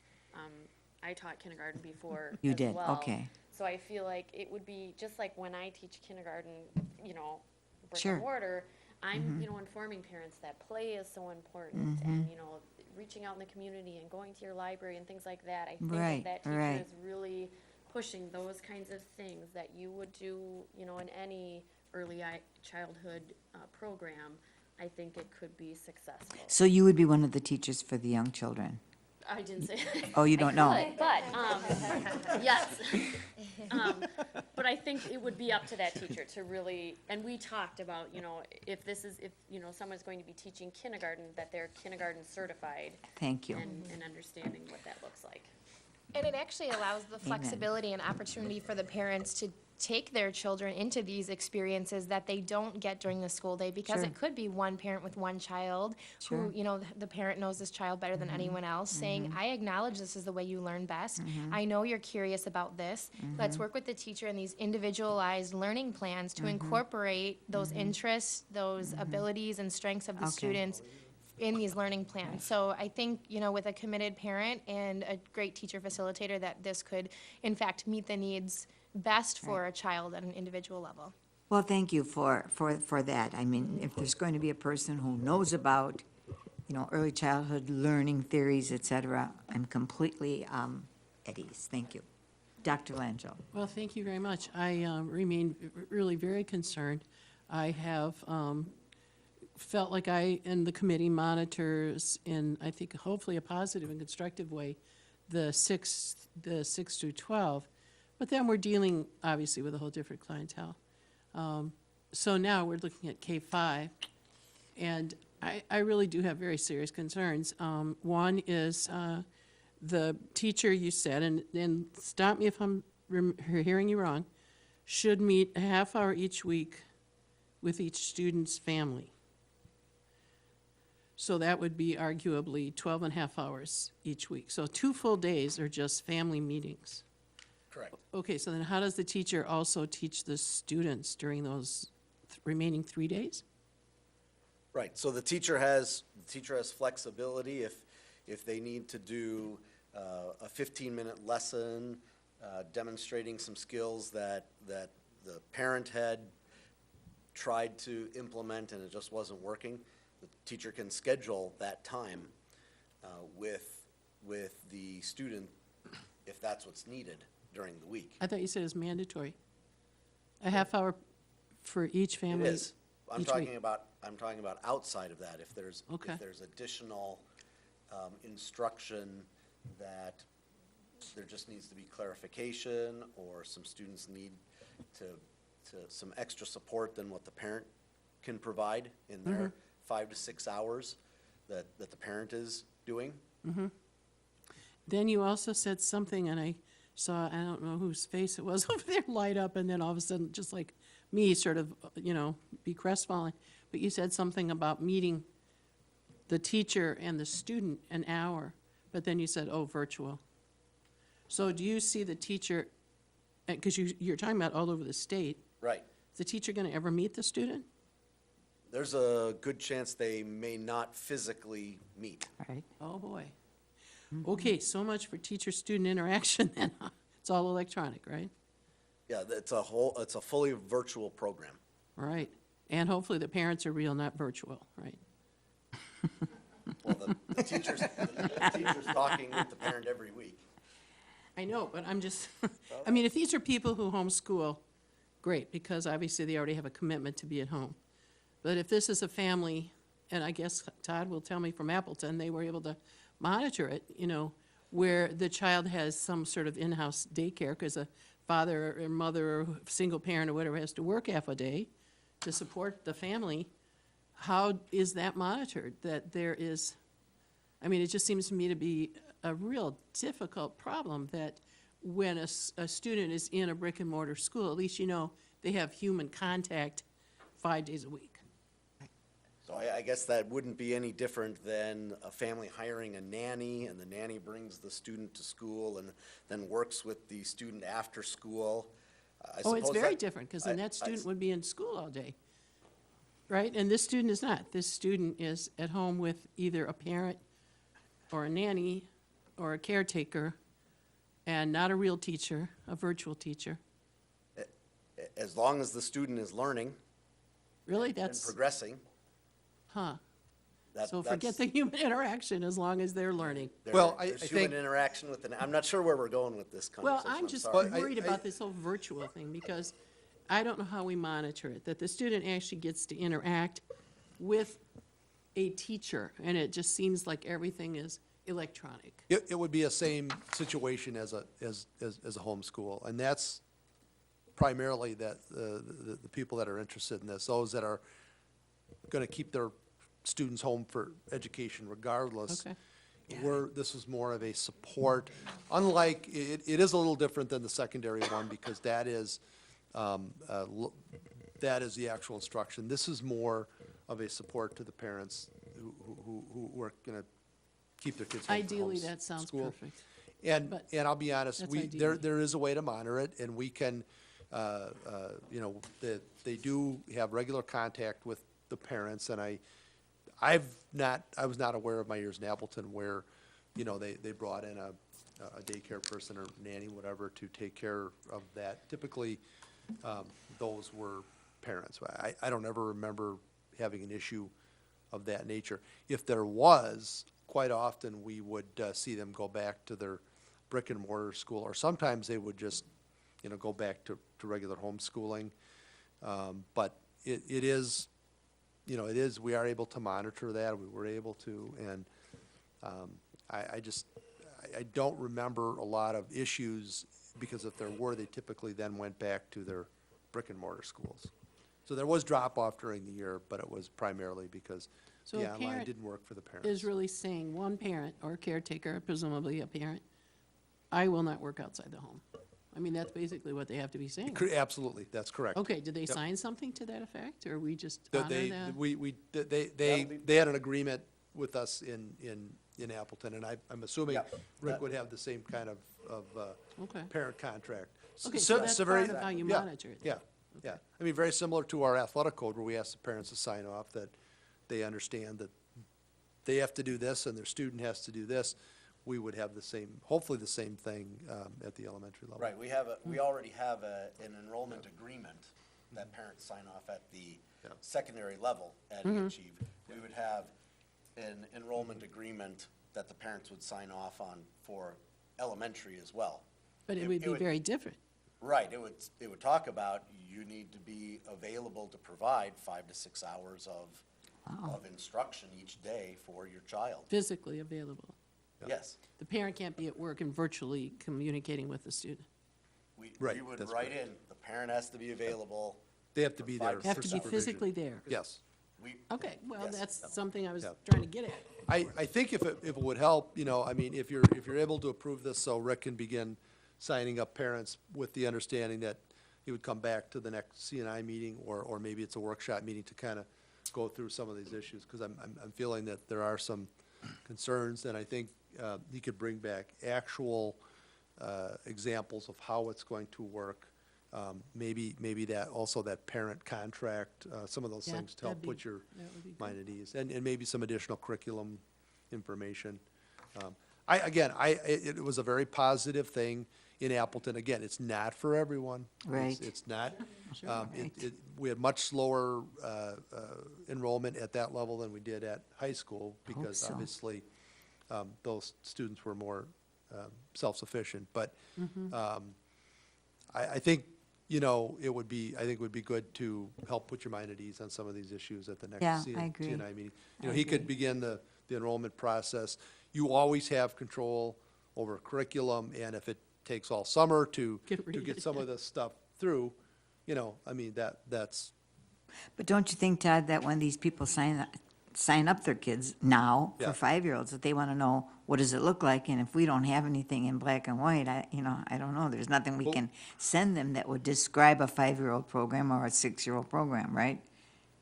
Not at this Right. time, right, Right, okay. but the next step after approval is to hold some informational meetings where we would Because demonstrate. it sounds like you want to sign up real fast, because it's already May, and parents want to know, but we don't seem to have, the package together. Mr. Como? I'll go after you, go ahead. I was ahead, going to Joe. say I was getting comfortable with the package, actually. And I'll explain to you why. Yeah, I'm not. One, the students and families are coming to us. We're not seeking them out. They're coming to us. And I'm glad that we kind of talked through this, because it kind of solidified some of the concerns. I just am comfortable with them. So they're coming to us. Two, this will require an adult 5 to 6 hours a day. They're saying they will dedicate someone to help the student learn. Someone, but not necessarily them. Well, I'm just asking because that was my Well, question to him. it says parent in here. Yeah, I would assume that it will say parent in the agreement, Absolutely. okay? okay. Well, then it isn't just. Yep, yep. And this is how I'm gonna try and summarize this family, if you wish. There are people out there who do want to homeschool, but don't feel like they have the wherewithal to do it themselves. And that's the need that we're filling. We're bringing them the curriculum. Now, every homeschool parent has to find some curriculum. So these people have heard great things about our secondary education, online education, so they must be feeling comfortable with us. Otherwise, they wouldn't be coming to us with this demand.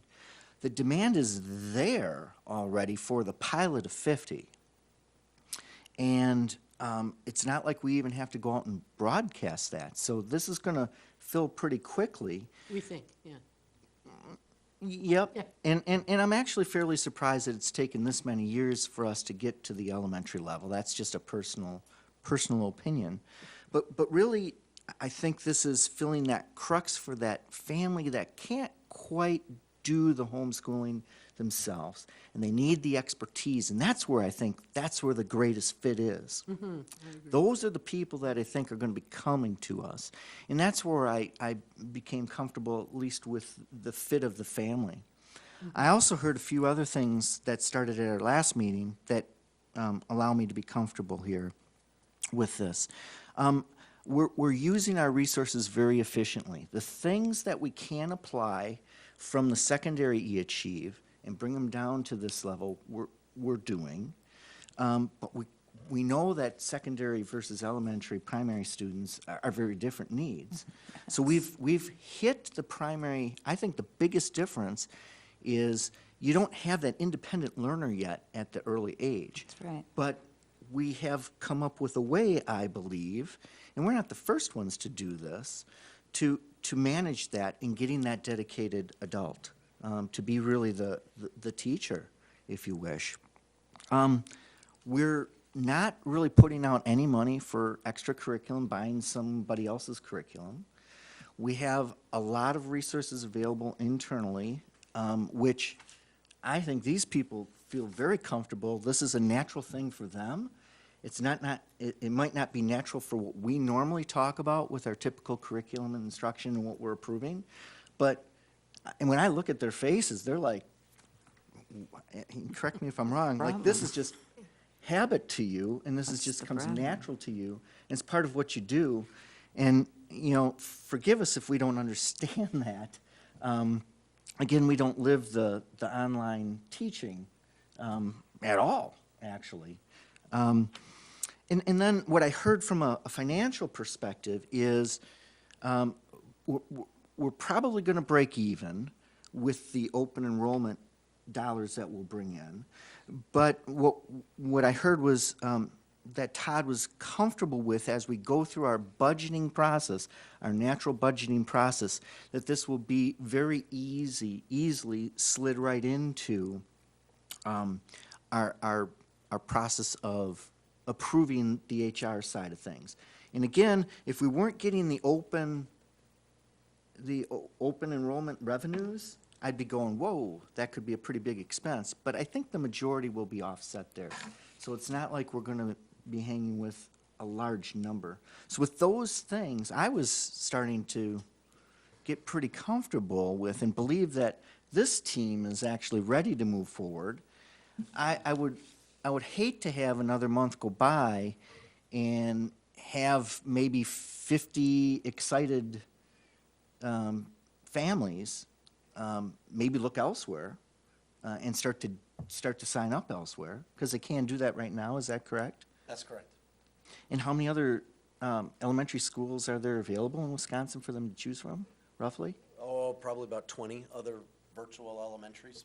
Okay, so in typically, do you know, and I know we've changed our open enrollment just recently, is this our second year where it's like almost throughout the whole year? Yes. For at least for virtual? Right, that's correct. This is year 2? Any kind of open enrollment, actually, but yes. I mean, when do you we usually? essentially have rolling enrollment. Yeah, when do you see the biggest pushes? End of April and beginning of February. Okay, And so we're then beyond for regular February. open enrollment, and then we see a lot in end of May, beginning of June. Then we see a lot again in the end of August, and then we see many again right at the midpoint in January. I mean, I'm feeling comfortable enough to make a motion on this, and I move to approve an elementary pilot program for 50 students at eAchieve for the 2014-2015 school year. Can I have a second? Can I still? Wait a minute, we have to have there's a motion on the floor, Well, he so. seconded it, You so did, I I'm have a sorry, I question. didn't hear that. I seconded it. You did not second it? Bill I seconded seconded. Mr. I'm always Baumgart so seconded it. nice. Okay, now we can continue to discuss. Mr. Baumgart. I guess the comments Joe made are very much similar to the ones that I was going to make. So succinctly, I'm going to say this. I think the fact that we are offering the parents a choice that they do not currently have or have to go elsewhere to get is the important thing to me, and it's a choice for the situation which I think is providing a better education, maybe not the best, because I think Ellen has some legitimate concerns. But given the audience that is coming to us and asking for this, I think they will have an option for something that is better than they currently have. And I think that's the thing that sells me on it. I know that we will want to play, we as a committee will want to pay close, why am I tongue-tied on this? I know that we as a committee will want to pay close attention to how this rolls out with a pilot, which is the reason you have a pilot, to see that we are not messing with any kids out there or providing something that is less than secondary good education. I mean, I don't mean secondary in level, I mean poor. That's what I think. Okay, thank you, Mr. Baumgart. So, are we targeting the homeschool? That's what we're In doing. Waukesha. In yeah. Waukesha, right. I would So, send out a letter to every Well- homeschool family in Waukesha. right. inviting We would them. like to have every homeschool family in Waukesha be part of our curriculum. Yeah, I'll certainly invite them. Okay. I have the list already. So the 50, I know you do. The 50 that are part of this pilot, they called us? How did we get that 50? Oh. Where'd they come from? We don't have the 50 yet. Okay. It's just people that have inquired of us. Okay. Current families who have Young said, children. you know, when are you gonna start elementary? Okay. We'd really like to send our kids to Okay. E-Achieve Elementary program if you start one. Okay. Students that have open enrolled to the district who live in Neenah. Mm-hmm. Obviously, they're not gonna drive every Right. day, and we called them and said, well, what's your intention? Oh, well, we'd like to join your virtual school. Okay. Well, we don't have an elementary program yet. Okay. Oh, well, are you going to? Yes, hopefully. Okay. Well, let me know as soon as it's Chicken and as the egg. soon as it's up and running. Alrighty, so just a couple, just because there's been a lot of talk and a lot of questions and a lot of, muddied waters here. We're primarily looking at homeschooled children. And Correct. what we are gonna do is we are gonna provide the resources for the parents of those children to give them an education outside of the four walls of a school. That's right. Correct. The resources, the learning plan, and access to a teacher to assist. Right. If the parents need assistance Okay. with the instructional components. Okay. We are using resources that are already widely used within the school district of Waukesha, That's correct. effectively. Correct. Okay.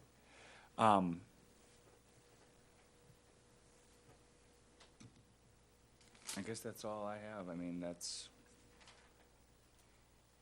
basically, it's a virtual school administered by us, helping homeschool parents educate their children with our curriculum.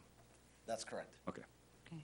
All righty. So There we basic, go. okay, right, thank you, and thank you for that. So basically, these homeschool children will follow the same curriculum as our brick and mortar school children do. Yes. Yes, okay, that makes me comfortable. Yes. I know there's a challenge in delivering it to the very young child, virtual school-wise, I know that, but on the other side of the coin, young kids are in front of those screens constantly, and they're learning a lot, and they're self-teaching themselves via computers, et cetera. So, okay, I understand, and I think this discussion was very healthy. Yes, Dr. Alonso, that this was a very healthy discussion because we need our questions answered because we got little kids involved. Dr. Langeau. Well, thank you. And I don't mean to be the obstacle I'm obviously being, but I am. So, a And couple so am questions. First of all, to the motion, and I was trying to get your attention. Your motion said for 50. Do you mean up to 50? Yes. Okay, so maybe that should be a little friendly amendment to the motion, because if you say for 50, then that binds us into something that you probably don't mean to. Sure. I would Okay. agree with that, Ellen. Okay. Yep.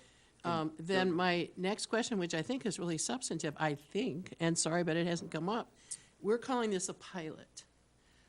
how do we evaluate this? Is this a one-year pilot and then it comes back, and on what benchmarks do we evaluate whether to go forward? Or are we saying pilot, but we really mean, let's go and do it, and we're not, I mean, so upon what criteria do we evaluate this in a year? Do you have a whole set of criteria that we look at this? The criteria would come from a number of different sources.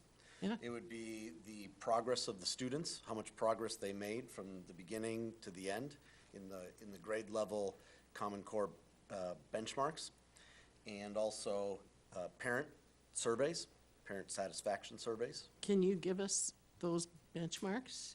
Because I think we need to have them, whether we include them in the motion or not, I don't know. But, I mean, when we say pilot, it seems to me that we're being pretty loosey-goosey about that, and we better say what we mean. How do we evaluate it, and do we just do it for 1 year? Or, you know, so, I mean, I hear what you're saying, Rick, and I think those are good benchmarks. I'm not disagreeing with that. But it's kind of like, where is that?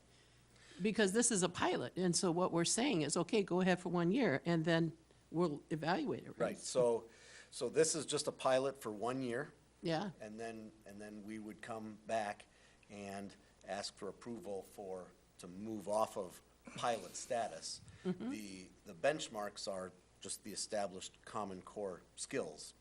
But you will put those in writing for us, because I would quite frankly like to see those also as part of the motion, that this is a 1-year pilot to be evaluated according to written benchmarks at the end of that year. I mean, otherwise, why call it a pilot? I'd make that as part Okay. of the motion. I mean, just for clarity, if nothing else. Second. That we should Okay. evaluate at the end of the year. Okay. And determine whether it's worthy, essentially, of moving forward into, real-time production, if you wish. Okay. Yeah. Not virtual. Yeah. Okay.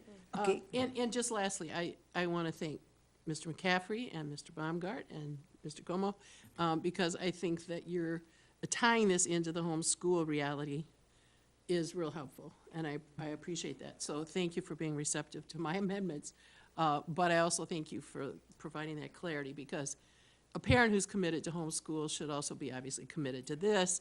If they're not, you're saying that you can withdraw that situation if it's not working. Right. So I respect that. The student, if the parent's not there working with the student wouldn't be participating.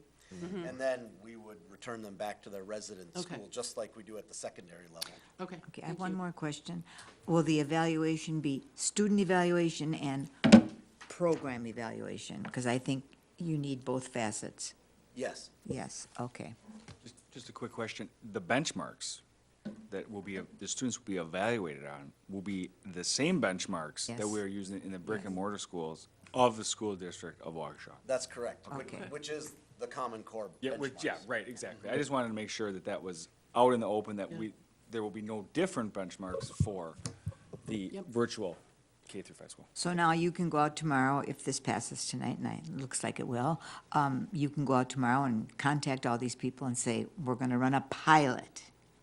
Okay. After the board meeting. After the, Yeah, it's yeah, gotta after go the to the full board. board. Next Okay. week.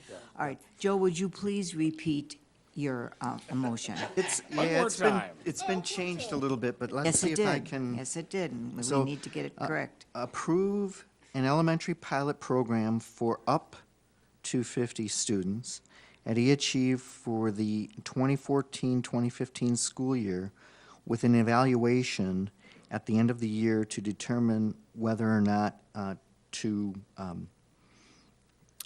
implement this permanently. Okay, And I agree with that. second, okay. Any more discussion, questions? Okay, this was a very healthy discussion, because it goes to show how invested we are in making sure that whatever it is we do in the line of teaching and learning, that it's effective and beneficial. So thank you for your patience with us. Okay. Yes, thank you for your patience. Right. Okay, are you ready for the question? Yep. All right, all those in favor say aye. Aye. Aye. Opposed? Okay, motion passes 5-0. And keep us informed, if not necessarily with a workshop or another meeting, keep us informed in our Friday packets with the progress, okay? Yes. I want you to commit yourself to And that. I think you should understand that as we've watched the current eAchieve grow from kind of a financial disaster Population. 6 years ago to where it is today, and probably, not probably, I mean, definitely the highest quality virtual school in the state is from Rick's work. And the reason that we're not with a corporate partner is because Rick couldn't find one that met our high standards. Right. We had to do our own curriculum because Good. it didn't, what we were getting did not meet our high standards. And, I mean, I have no doubt that Rick will do the same thing with the elementary. If it's not good, if it's not high quality, he'll be the first to say, let's end the pilot and move Right. on. So. Right. And, you know, again, it was because of the questioning and the, you know, that we've come to an agreement, so that's important. All right, thank you, Rick, and thank all of you. Did you want to see the examples tonight, or we had enough for tonight? We understand what's going on now. Okay. All right. Thank you. Why, did you have a video for us? Well, so we heard. Thank you. Yep. Okay. Ryan, would you take us through the next very, we're gonna discussable agenda item on instructional minutes? Yep. Last couple of times we've been together, we talked about the expansion of the elementary school day to increase 15 minutes. At this time, we're looking for approval of the elementary instructional minutes to change in your board packet. The specific times are noted, as well as just referenced in terms of high school and middle school. Again, a continued focus on this. From the initial start was taking a look at some increased learning opportunities that might become a part of the day, a little bit of greater flexibility in the learning day, making us a little bit more comparable and competitive with some of the other surrounding school districts, and some alignment between the different levels of buildings. And I would like to add, there is it does help make a change at high school level, and I don't want to dwell on that piece, but again, the high school principals are looking at doing a little bit different a program with the academic options. Currently, at the 7:20 time period, the attendance has not been the best, and it has not been the best by the kids who need it the most. So what they're looking for is a little bit later start, and granted, it's only 20 minutes, but that does provide a little bit more of a cushion, and then maybe put that academic options at another time in the day, later in the morning, and then you've got all the students there. You've got the ones that can do the remedial work. You've got students who don't need it, and they can do clubs or music, you know, band, orchestra, some additional practice in those particular areas. So the principals are excited about, you know, a change that would certainly enhance the academic options. That's one piece. On the elementary, the committee said, you know, how are we getting this out? What are we doing to let parents know? And I've got I don't know about this color, but this memo really kind of shows that all our elementary schools had gone out and surveyed parents, talked to parents, involved parents in PTA meetings on this. I had 2 parent advisory committee meetings, and I mean, they were, the first one all for it, and then, you know, the second one, I said, well, we're still researching it, and they're going, well, why? This makes a lot of sense. We met with our elementary teacher advisory committee yesterday, again, and asked, you know, what issues are there? We talked about the positives. You know, one example, on May 6th and 7th, students were supposed to be off. But because of our horrendously cold winter, we had to bring students back that day. We had to bring teachers. And I mean, right now, looking back on that made for a long stretch, which created, I think, some emotional difficulties out there. It was a long winter. With the minutes and the state changing from 180 days to total minutes, you know, we would have had some flexibility to maybe at least allow those students and those teachers one of those days off, which they really needed. Another example, one of our elementary teachers said, this is great. Now we can add, for an example, we can add 15 minutes to the math instruction Monday through Thursday, and now we can have a whole hour on Friday to do some enrichment work or some other type of things that are good for students. So literally, we've kind of site-based this. We've not told our elementary schools exactly how they have to use it. Each one will work with staff and parents to come up with the best manner in how they do this. But again, I'm hearing some situations where they're going to add minutes to different core subject areas. Others are going to use it because they've lost playground time because of curricular things. Unfortunately. Which then gives, a teacher and teacher collaboration. We're looking at maybe staffing playgrounds with aides as opposed to teachers. With that 15 minutes, we might be able to build in even a full half-hour collaboration period or some additional time for teachers to prepare for classes. So I think there's a lot of positives to it. It does keep us competitive to what's going on around the county. And it's 15 minutes, as I noted to some, it's 900 seconds, however you want to call it. But it's not a big amount of time, and some people might think it doesn't do much. But when you look at the ideas that our schools have come up with for using it, I think it will have an impact. Ryan had some different thoughts too with that. I think you were looking at some different options of using it. Okay. Hi. Okay. It's me. So, Ellen, it's okay. Well, I don't mean to be an obstacle, but I do have just a couple questions here. And I appreciate this pink sheet, but it reminds me of that metaphor of throwing a tennis ball into a swamp, it doesn't come back at you. So what was the response? I mean, I see what all the principals did. Generally, we said And if to you assume have that. issues or Yeah. concerns, please let us know, because to try to get everyone's positive, I would say I heard less than 8 or 9 negatives, and they were primarily things that, our students don't need any more instruction, or, this is going to cause problems getting to dance and soccer and all those other things. But again, if you look at the comparable school districts, a lot of those have that same release time, and they're managing to get to those programs. So That helps, thanks. overall, I did not hear a lot of negatives. Okay, I just wondered, because this is nice to know what they did, but. And then the issue that we talked about before, Todd, and again, I'm still concerned about it, is not so much, okay, they can get to piano or whatever, but the bus. Right. Because if you're getting kids out at 3:40 and it's winter and they're putting on boots and everything, they're gonna be on the bus maybe by 5 to 4, if you're lucky, probably 4 o'clock. They're gonna have a long, dark bus ride home. But again, we have other districts in the area that, again, have that same release time, and we're not hearing of those issues. I would have to almost go through every route in that particular case. Yeah. We don't have too many long rides. Where we do, maybe we're gonna have to split up those routes. I mean, because certainly we don't want kids getting home What's a, the dark. and again, if you don't Yeah. have this at the tip of your tongue, Yeah. I understand. But the shortest bus ride some of our students have is probably still about 15, 20 minutes. It could be. I'm guessing. Yeah. So and the longest is obviously twice that or more. So most of our kids in winter are gonna be getting off the bus in the dark.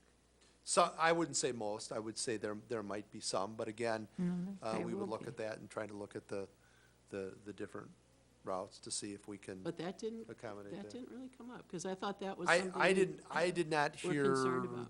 that.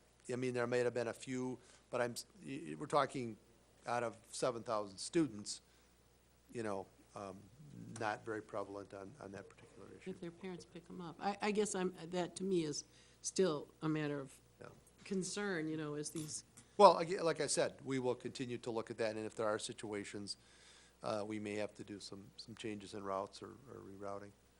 Well, I then, would think that the routes times right now, and, perhaps that needs to be reviewed ASAP, Right. so that Yeah. when fall comes and the dark weather comes in December, that we already know, because I know we know what the schedule looks like. Mr. Baumgart? Yeah, I like this idea generally, and one thing that came up, and Todd mentioned it also, is as we add this 15 minutes, we need to be sure that 15 minutes is used specifically rather than just absorbed into the day. Otherwise, we aren't going to gain that instructional time. We're going to gain instructional time, we're not going to do anything with it.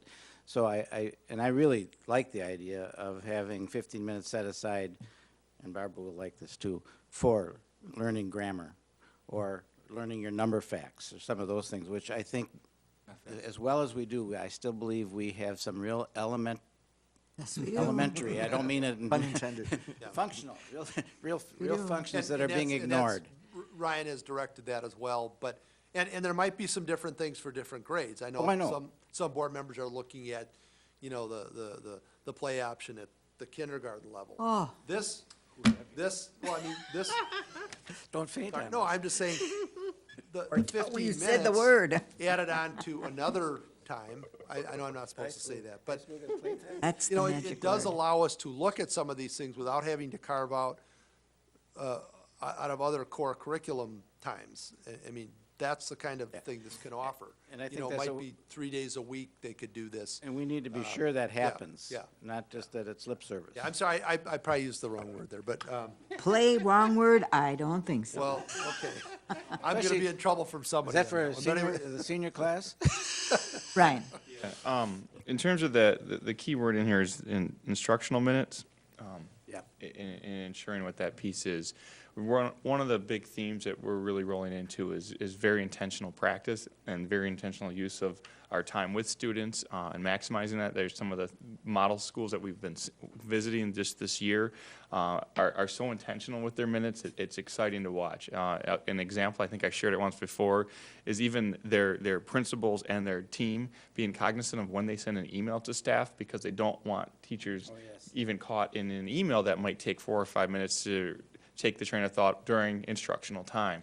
And so one of the pieces that we'll be talking about on a large scale is the quality use of instructional time. And one of the things that we'll be encouraging during this process is having every grade level and teaching team look at how they've been using their time, where ideally does it work to throw in different learning experiences. The example that a teacher brought up last night was just how they were going to bank some reading minutes in here to allow for more exploratory time or science labs or things that generally they were squeezing in, but could make some space for that. So we'll be looking for the intentional use of that. We'll be, I would assume if this were to pass, we'd be coming back with some updates of not only some of the traffic and safety pieces of that have come up, but with how this time would be used, because I would like to hear, and we're going to be bringing it in under this model, which is how were the minutes used and what were they intentionally targeting? Was it about math facts? Was it about giving peers more time to share their thinking? Was it about offering more opportunity for student movement and creative play?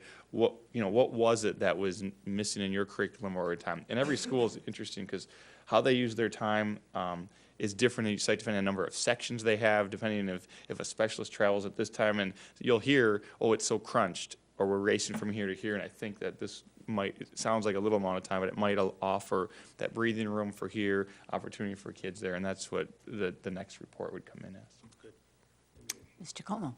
Yeah, I guess I wouldn't be as concerned about being the fewest number of instructional minutes in Waukesha County if we had the best test scores, if we had the Yes, best sir. results. Yes, sir.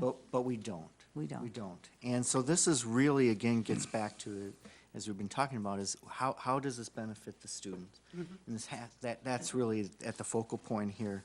Just looking at the start times, how I got a little comfortable with it is, of the list here, all but 2 of the schools in our county will wind up having their buses leave between a plus and minus 5 minutes.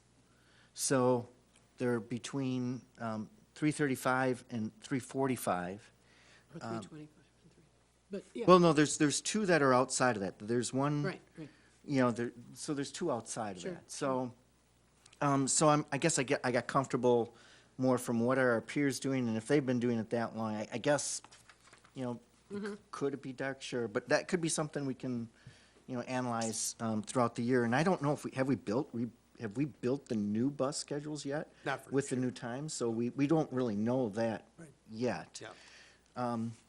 And 14 days or 16 days, whatever it comes to, That's a lot of instructional days. I guess I didn't view it Well, as that that's, much. now, we're not gonna gain that much. We'll gain the equivalent of a couple of days. Yeah, I mean, about but- half of that. but- So I think we're gonna gain Yeah, I mean, that's 7. compared, that was the outlier compared to McGuire. Yeah, I'm sorry.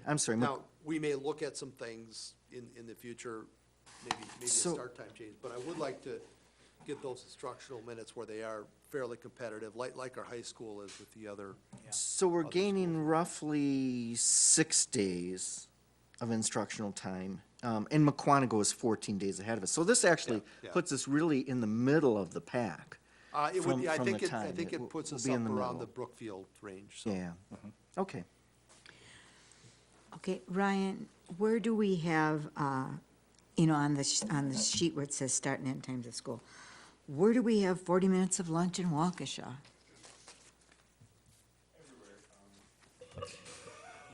Well, Everywhere when students chew thoroughly.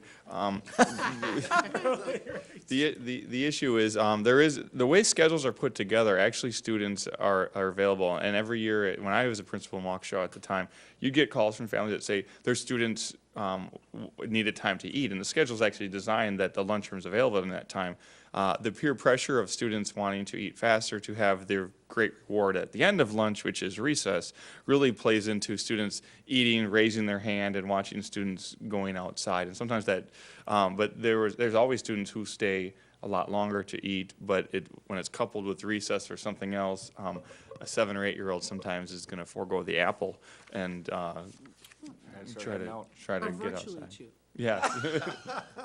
Well, really, 25 minutes for a young child to eat, then walk back to wherever their coats are hung and put the boots and the scarves and the hats on. I can tell you, by the time they get outside, you know what happens? The bell rings. So. And that's where some of the flexibility does come in. Right. Schools do monitor that. I hope It so. used to be 2 or 3 recess, and that changing in the boots and you're losing teachers would be the first to tell you about that piece. Students will be the first to tell you too, when I just got outside. They lose 1 minute It's and true. it takes 7 minutes It's true. on their way in. It's true. So- No. I just, I need to add something now. Go ahead. I don't necessarily think more is better, okay?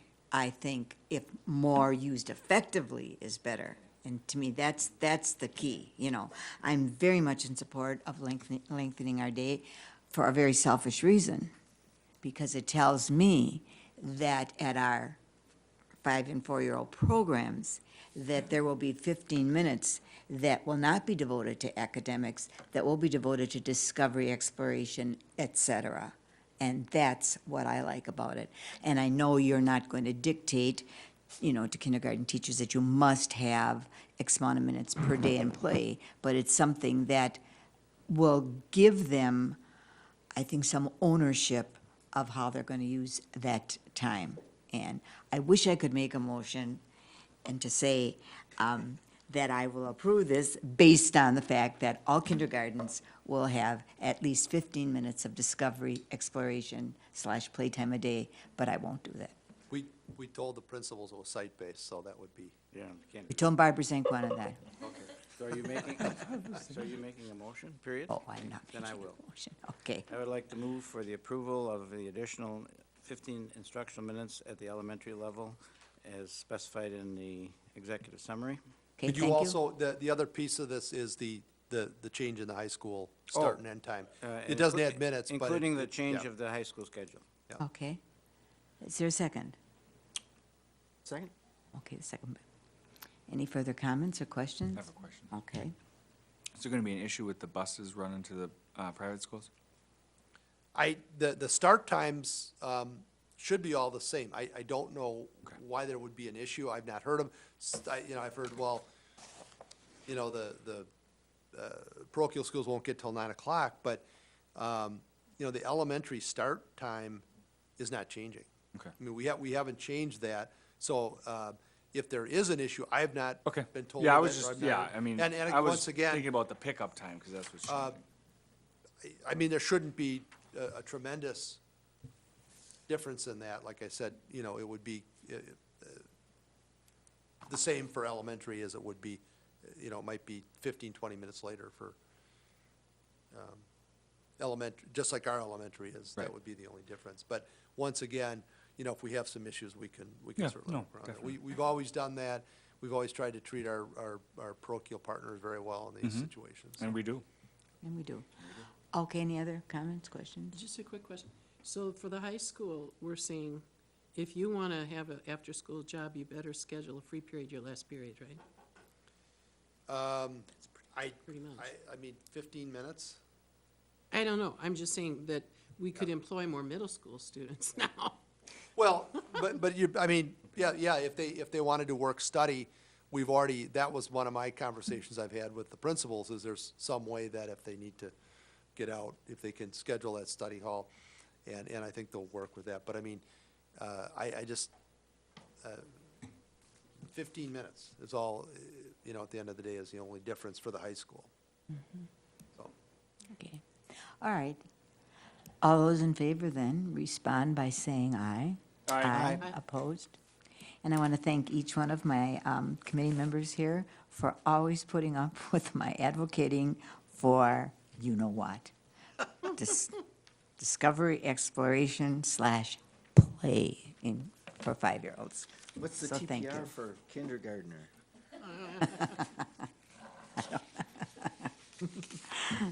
Okay, job well done. Just Okay, point of yes, order. point of We're order. not going to do band and orchestra tonight, even though we got it? No, we're not going to do it, and At June?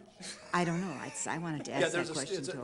we're still going through some staffing, campus. so, and So I hold till believe June. Tom couldn't be So here. we'll do music and, Is that gonna be, at the June meeting? We hope so. Just to update, a last-minute removal from the agenda item was Yes. looking at that pilot program.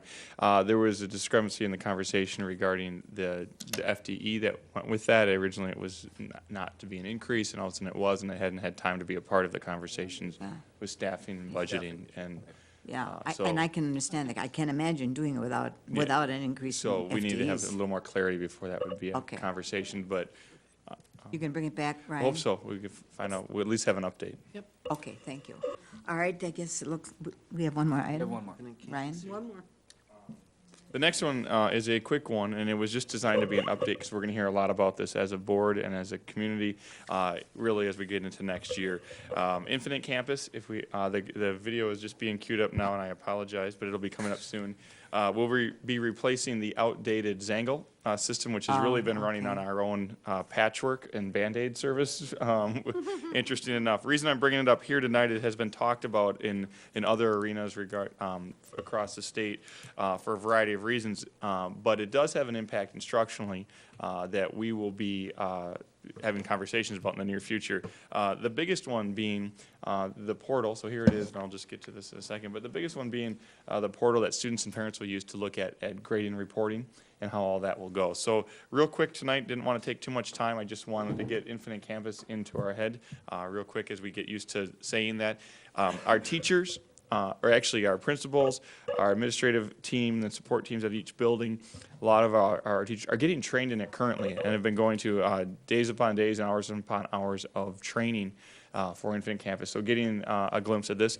Infinite Campus is not new to Wisconsin or other districts in this area. Many of them around us, including Mugwanago and New Berlin, have this in operation, have had it for years. So it's a system that is there, and it's been a part of the statewide discussion. This is what a basic portal would look like in terms of username and password. We don't need to know any of that right now, but families there will have access, and are pretty used to formats like this in the past as well. Just a couple of why Infinite Campus. It was originally chosen by the state, and we say the word originally because there continues to be discussion and from all sorts of places around this, and Wisconsin-based Skyward and other pieces that go with this. But again, the obsolete piece of Zangle, which we've been propping up over the last couple of years. It's great to see this come in. It does integrate multiple programs and pieces that we use for accessibility in one area, which includes everything from grades to student management systems. We're not jumping all over too many passcodes. Hopefully we're eliminating that and narrowing that as well. And then even we'll be using student registration and scheduling. So there'll be some more features that we haven't seen. There's a lot of buttons and features within this program already, and that's part of what we're getting into, because not only does it have a basic level of service that's provided to our classrooms, but it actually has layers that you can start to unlock, and that's what I'm just going to lead to here in a second. So just again, the sort of that updating and cleaning of our system, not a separate pieces. Better alignment to our grading for learning and best practice. There's why it's here tonight. As we get into this piece, one of the big concerns as we've moved along our journey with grading for learning and reporting out grades and things is we have followed where teachers have come to an end of a unit of study or collected their data, and then the system has wanted to convert it to a number of different formats, reasons, trends, averages, other pieces. What this system does allow us to do, and we're discussing when is the time to do that, it does allow us to turn certain features on and off, and we're talking about that. It allows for a conversation around trend grading, which in many ways we've discussed here in the School District of Waukesha and was a part of the original board report from 5 or 6 years ago around best practices in grading. But it does bring forward what our old system couldn't do and what this new one does. And so recent conversations have said, well, now we can, are we? And we've held off on to not only is something that, well, just because we can, should we? We've talked about what is our readiness level for that. So there was a big conversation about 2 months ago about are we or aren't we that can, so are we ready? And really, we'd like to in the future be able to continually report out grades and achievement levels as best we can to students and families, but at this time, we're going to continue on with what's familiar for the next year as we transition into Infinite Campus. But we'll be rolling out next steps as we have more time to discuss and share with the board level here and with families as we move forward. So that's one of the bigger pieces as it will see it in CNI as to what can we do with this system as we speak. There's many other features in terms of collecting funds, looking at fees, staying connecting, communicating, and all of those other pieces. We're hoping that the staff to parent communication continues as well. One big feature, we talked about it a lot tonight, even regarding eAchieve, is the connection between home and school. And so if this simplifies simple processes like getting enough money in a lunch account, getting students and parents in front of how progress is being made inside of school, looking at attendance, or just allows for easier home to school communication, notes from parents and teachers, updates, newsletters, a lot of the format like that. We're hoping to maximize that as a part of a good educational experience. So last but not least, I think is the last slide. Again, we've all heard about big data and privacy issues and data going in here. This still currently is a part of with some past data will be converted over. That's going to take some time, so we'll have 2 systems operating as we try to make this conversion to get to one. But there still are some good safety features in here that we have had that have been no different than Zangle in terms of what we can see in terms of student achievement data and where we house that, but as well as attendance and other behavioral pieces that might be a part of that data. But it is still secure to each building and to the district, as well as families having some access to it. So I might pass it over to Pat McCaffrey, other people who have looked at Infinite Campus over the years, but my goal in bringing it here tonight was to talk about that we will be in the future really digging into the educational side of this, what it does offer, what buttons we might turn on in the future with that, and specifically regarding the grading and reporting. So. Great. I suggest you put that in the packet for Friday, so the other board members can see it. Yeah. Sure. Yeah, because That's important. we have gone over it at the technology committee. Okay. And Good yeah, suggestion. it's very Thank you. robust. Very robust. All right, we have one more month where the school is still in session for CNI, but I'm hoping or looking forward to perhaps in planning for next year that we fulfill the need for discussion about our library media centers. It's on for June. Okay, great. They could not make it tonight, Yes, but I we have a know team that. coming in I to know share that. the top 10 Okay. things that you may or may not know about your library media center in school. Okay, and then continue with the discussion about music, the Yeah, we'll have an orchestra. update on where that goes as well. And for then June. I would personally look forward to an early childhood presentation. We haven't heard anything from K4 this year, and certainly not K5, and I'd like to, have an update on that. I don't know if we can squeeze it in for June, but certainly the future, okay? And speaking about early childhood education, I am thrilled that tomorrow I'm going to be going out with Bob Antheline, and we're going to, guess what we're going to be visiting? Kindergartens. So so call them and tell them I'm coming. So I'm really, National Day of Play in the district tomorrow. Oh, boy. Just tell everybody we're coming and they better play. Right. Dr. Langell. Oh, I am going to make this just so quick, because I know we all want to get out of here. But just under new business, which we don't usually put on here, but two things just to highlight, and I would love to see them, if not in June, which sounds pretty full, maybe July or August, so just, okay. One is a Princeton study that I think we need to look at it, that I just read about today. Princeton University did a big study, and you can access it, and I will help you because I'm accessing it now, in terms of results in performance and memorization of students who took notes or who, did you hear about that? Yeah, big difference. Kids who typed in their notes on a laptop or iPad in class did like half as well on tests as kids who wrote. So something to look at. Sometimes, you know, so but I just think because it's educational. You can write on it. Well, there you go. So, Problem solved. yeah, there you go. You were so quick. You were so quick. But All I these- just think it's something we should look at, and since you've already accessed it. And then, yeah, and then we could even talk about it in June or July or whatever. And then the last thing, and I was talking actually to a couple of our high school and middle school history teachers, just kind of in terms, and English teachers, and I know it's a bugaboo of mine, but how much do we use memorization? Do kids ever have to memorize a poem anymore here? And I guess partly because Ken Burns did that Gettysburg Address thing, it called up to me the lack, as far as I can tell, in our curriculum of having kids use their memories anymore. Maybe I'm wrong, I hope I am. Oh, you're But I just right. think it's something we should look at, and I think it's a real important thing for developing the brain to learn how to memorize. So if you want to put that in the doldrums of July, that's okay. Right. But it's still, it's something I really feel very strongly about, so. And I'd like to just close by saying, Todd, thank you so much. You said something tonight that really impressed me. You said you have a teacher advisory committee. I did not know. That is phenomenal, that we allow for teacher input, feedback, and opinions, and And I'll that's, remind you that my door is open most days. oh, and- I know that. I mean, just today I had the teacher come in and we sat for about 15 minutes and discussed some issues. And that's what we I want. love that when they come in to Yep. see me about those things. That's what we want, ongoing communication. So thank you for that, Todd. That just hit me right here, that we really care about what our teachers have to say. So thank you all for participating in another lengthy meeting. You're a great, intelligent group of people, and it's a joy to work with you. Ryan, did you want to add something before we adjourn the meeting? No. Okay, meeting adjourned.